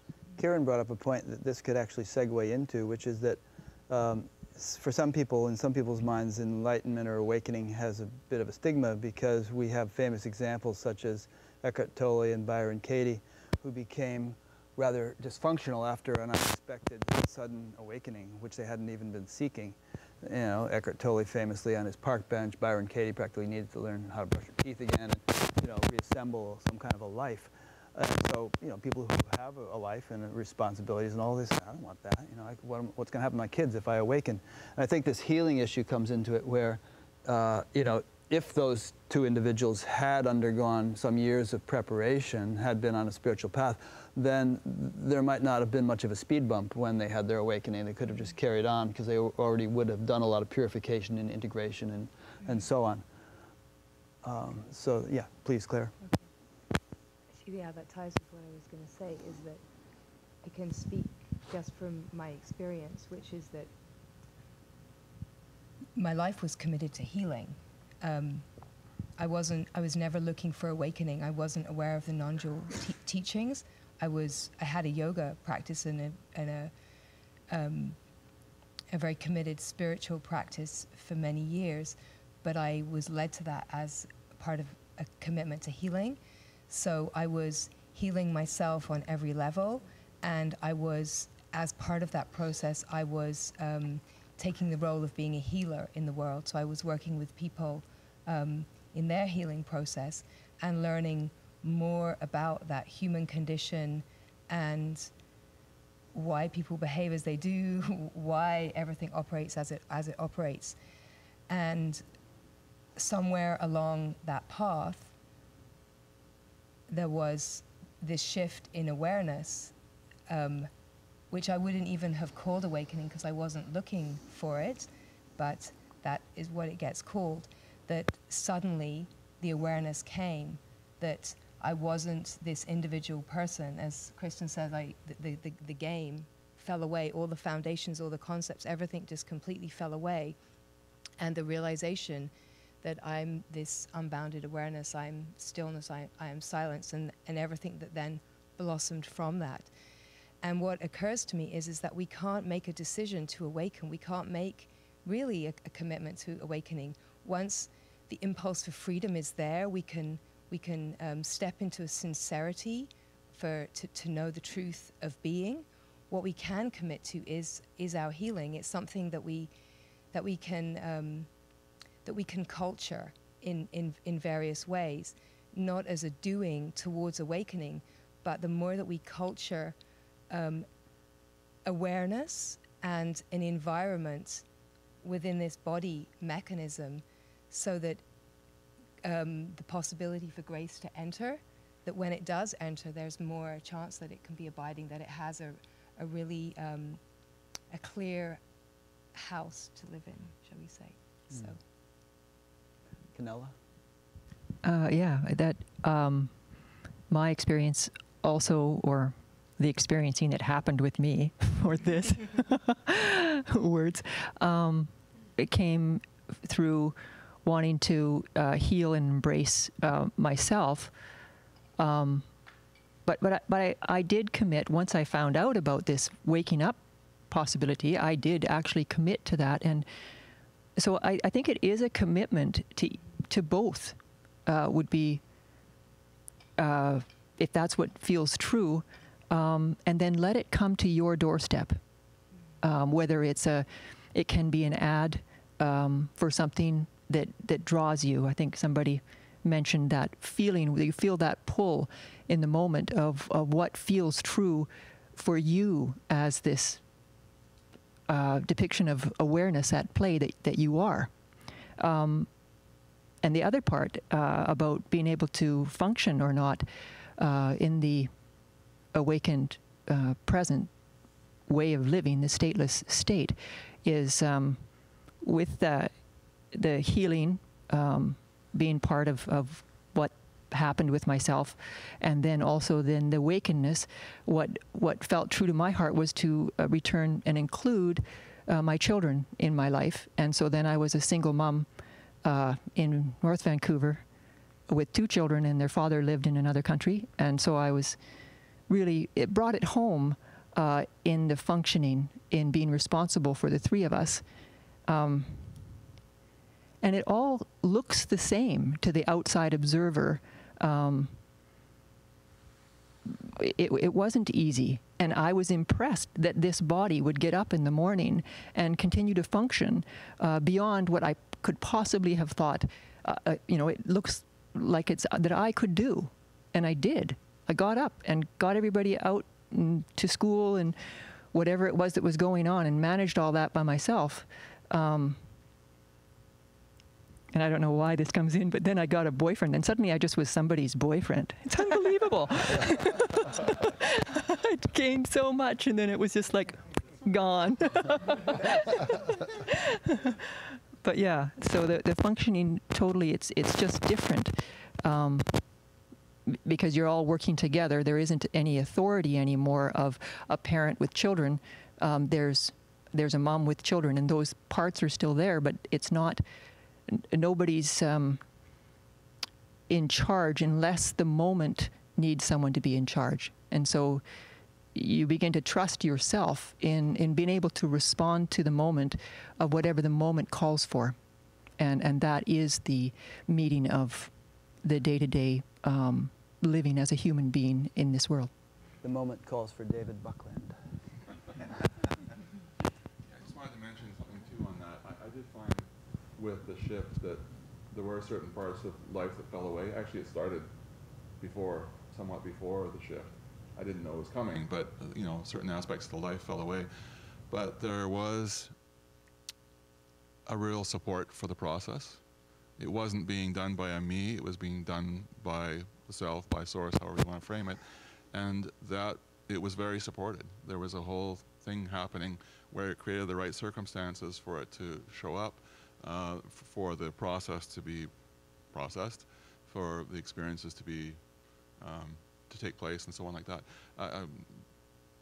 But just there was a real sense of support that it wasn't a disaster. My life didn't collapse, that kind of thing. But there was a lot of change that took place overtly in my life at the same time as the inner changes were taking place. It's just that there was a really powerful support in that process. So, I mean, an expectation that it's going to be a big disaster is, I don't think that are useful. Can get afraid of some of the stories, and certainly my story is one of the scariest. But from reality, or what actually exists, it takes care of itself. And I remember like day 3 of just vast spaciousness here that couldn't even find a body or a form. You know, a friend came in, and the friend also had a radical, massive, spontaneous awakening. Somebody I'd never met. It was taken care of, and he was like a guide. And I remember on day 3 sort of looking at him and going like, but I have like a life, I have a job, and I have a home. And he said to me, it's taken care of. And in that moment was this hilarious recognition that it's like, I was never taking care of all that stuff to begin with. Like, whether I was awake or not, it's, you know, from the moment each of us, you know, which is consciousness in this moment, having a belief system in a birth. So we open our eyes as a form, and the beginning of form begins. And it's never been being done by us to begin with. So when we finally get the me out of the way, it begins to actually function with so much more efficiency and so much more intelligence and right action. And what I find all the time, because this is a huge part of what I work with in my private practice as well as my classes, is you know, how to let life, which has been doing it from day 1, move us. And again, everybody's life just gets so much better because, you know, the me was the big problem that was messing up the function to begin with. And our scary stories that we sometimes think, like certainly I had about 5 years of like, you know, I basically looked like something from The Exorcist with my head spinning around and puking and epileptic seizures and crazy. And that's a scary thing for a separate me to hear. But I got to tell you, while that was happening, you know, the bills were getting paid. At that point, I lived in the most beautiful apartment I had ever lived in to that date. I mean, it got a whole lot better the more I let life guide it to my beautiful home now. But then it was like I lived in this beautiful apartment. There was groceries provided. There was, you know, just exactly when you needed something, there it was. And that's literally been happening for all of us from day 1, because that's your birthright. And I think the concept, this story of like, oh, you know, like I have kids, I'm a father or I'm a mother, so I can't go there. As I was mentioning earlier, it makes steam come out of my ears because it's like so ridiculous a notion. And that's just our good friend fear coming in to just eclipse your experience of freedom that's right here, right now. It's been living your whole life from day 1, right now. And there's that movement of fear coming in and attaching to a separate self and creating a separation. And, you know, and it's doing that all day long. And that's the little fucker that makes functioning really tough, not your true nature. Francis. The end. Quote that verse from the Bible about the lilies of the field and how they toil not and all that stuff. How does that go? Very appropriate to what you just said. Behold the lilies of the field. Language. They toil. Language. Behold the lilies of the field, they toil not, neither do they spin. And yet I tell you truly, even Solomon in all his glory was not arrayed as one of these. I think that's the point he was making. Okay, now, Susanna had a thing, and everybody's going to shudder now because they're going to think, oh my God, we're going to go another 20 minutes. But no, I have an idea of how to do this. So explain your thing, Susanna, and then I'll explain how we're going to do it. Yeah. Okay, good. Okay. Well, great. Karen wants to go first. She's volunteering. I'll explain what your thing is first. I know. I will explain. Yeah. So Well, I thought that we could each take a turn, or whomever feels called, to just speak in brief about, and whatever your idea is, how, what your leading edges, what one's own leading edges, where we find ourselves right now, and the growth, that this place of where growth is.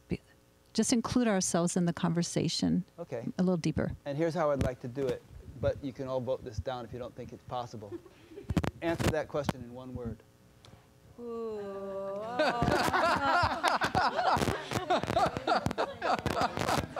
Okay, one sentence, and not with a lot of commas and semicolons. Inspiration would be my first word. I lived for so many years with just this gorgeous unfolding of stillness into form, into form, into form.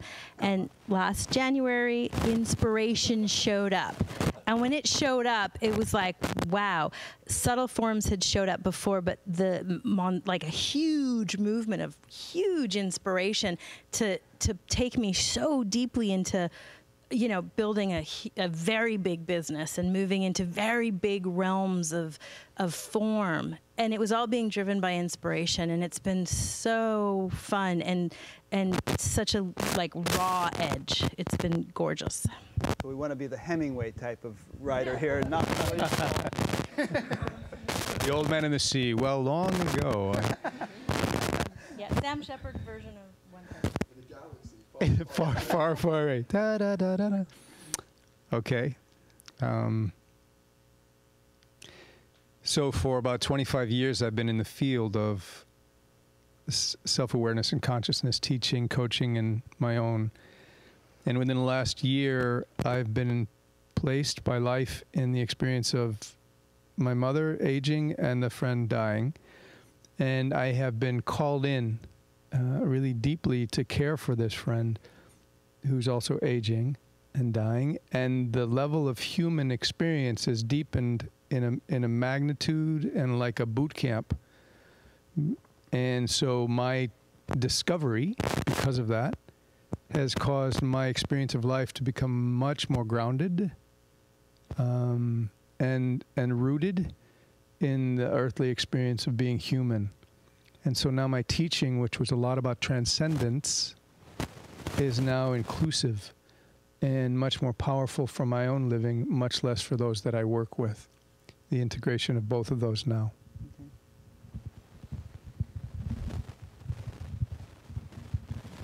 Only 4 words. Abandon certitude. Embrace ambiguity. Love it.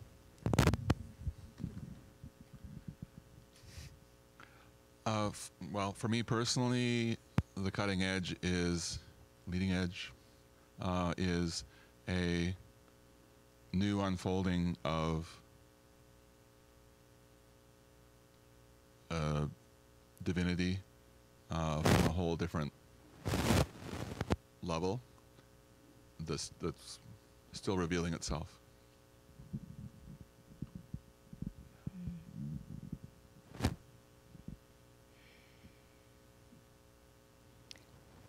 Being here, doing this, allowing this to speak, stepping in. This is God's life. Kind of what she said, just to be as effective. Oh, I already have a mic. Just to be as effective a servant of the divine as possible.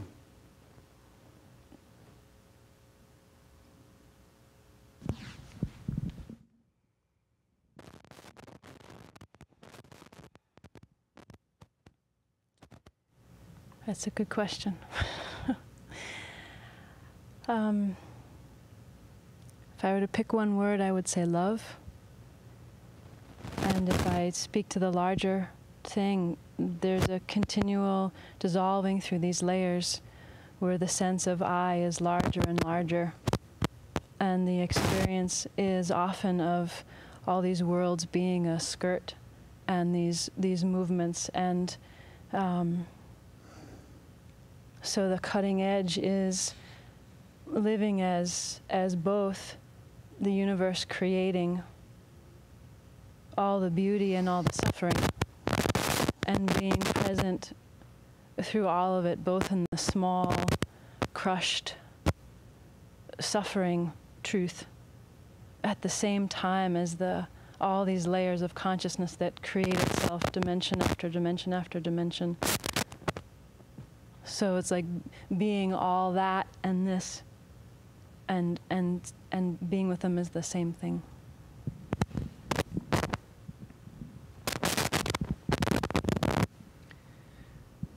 My evolving edge is allowing love and compassion to deeply penetrate my everyday family relationships with my wife, my baby, my teenage daughter, and myself, in all the places I wish didn't exist.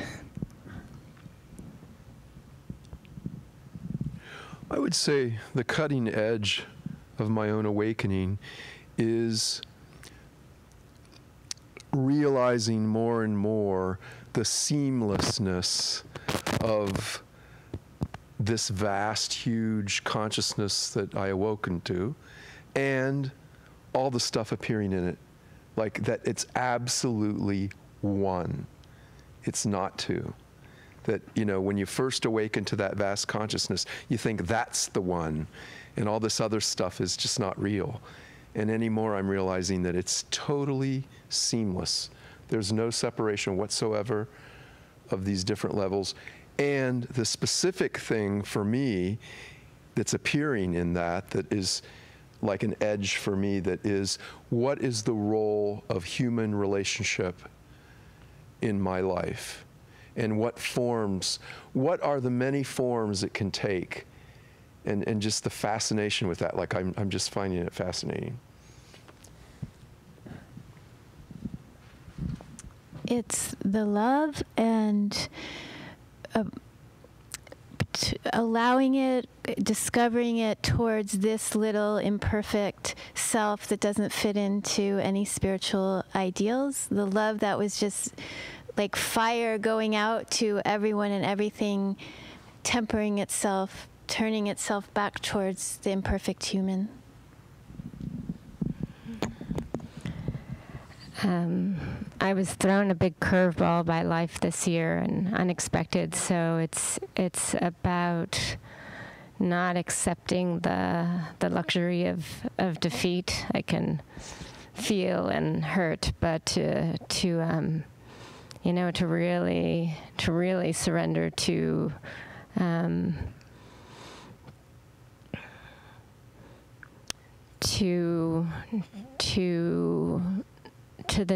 the new forms, to surrender very much to the unknown when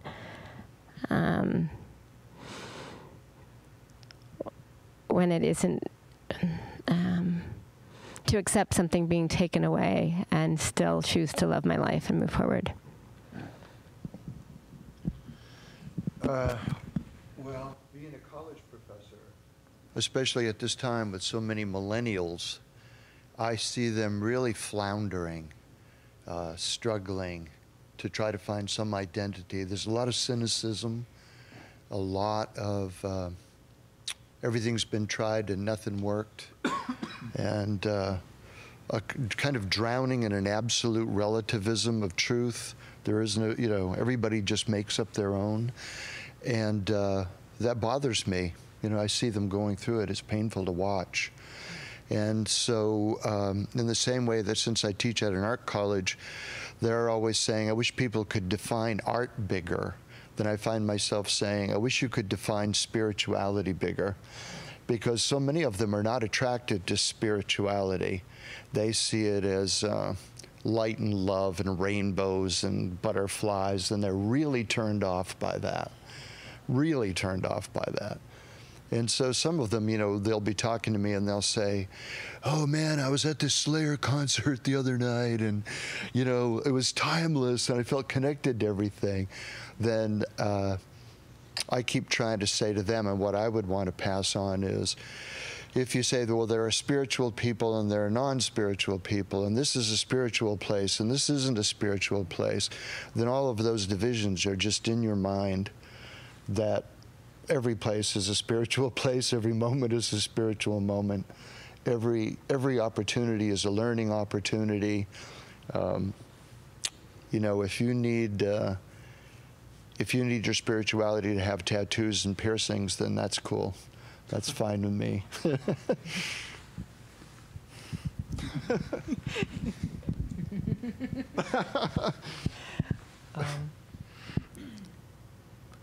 I guess it's continuing with this honest embrace of myself, bowing to love however it comes in both its discomfort and comfortable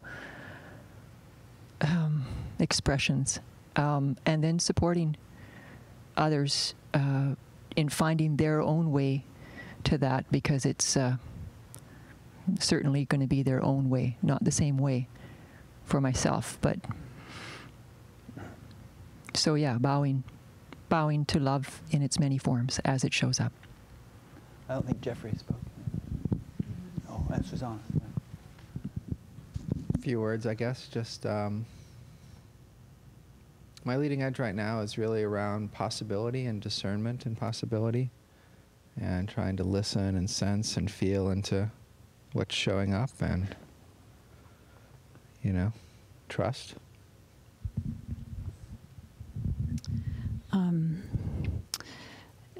Mine is diving more deeply, fully, uninhibited. How do you say that word? Uninhibitably? Yeah. Into life.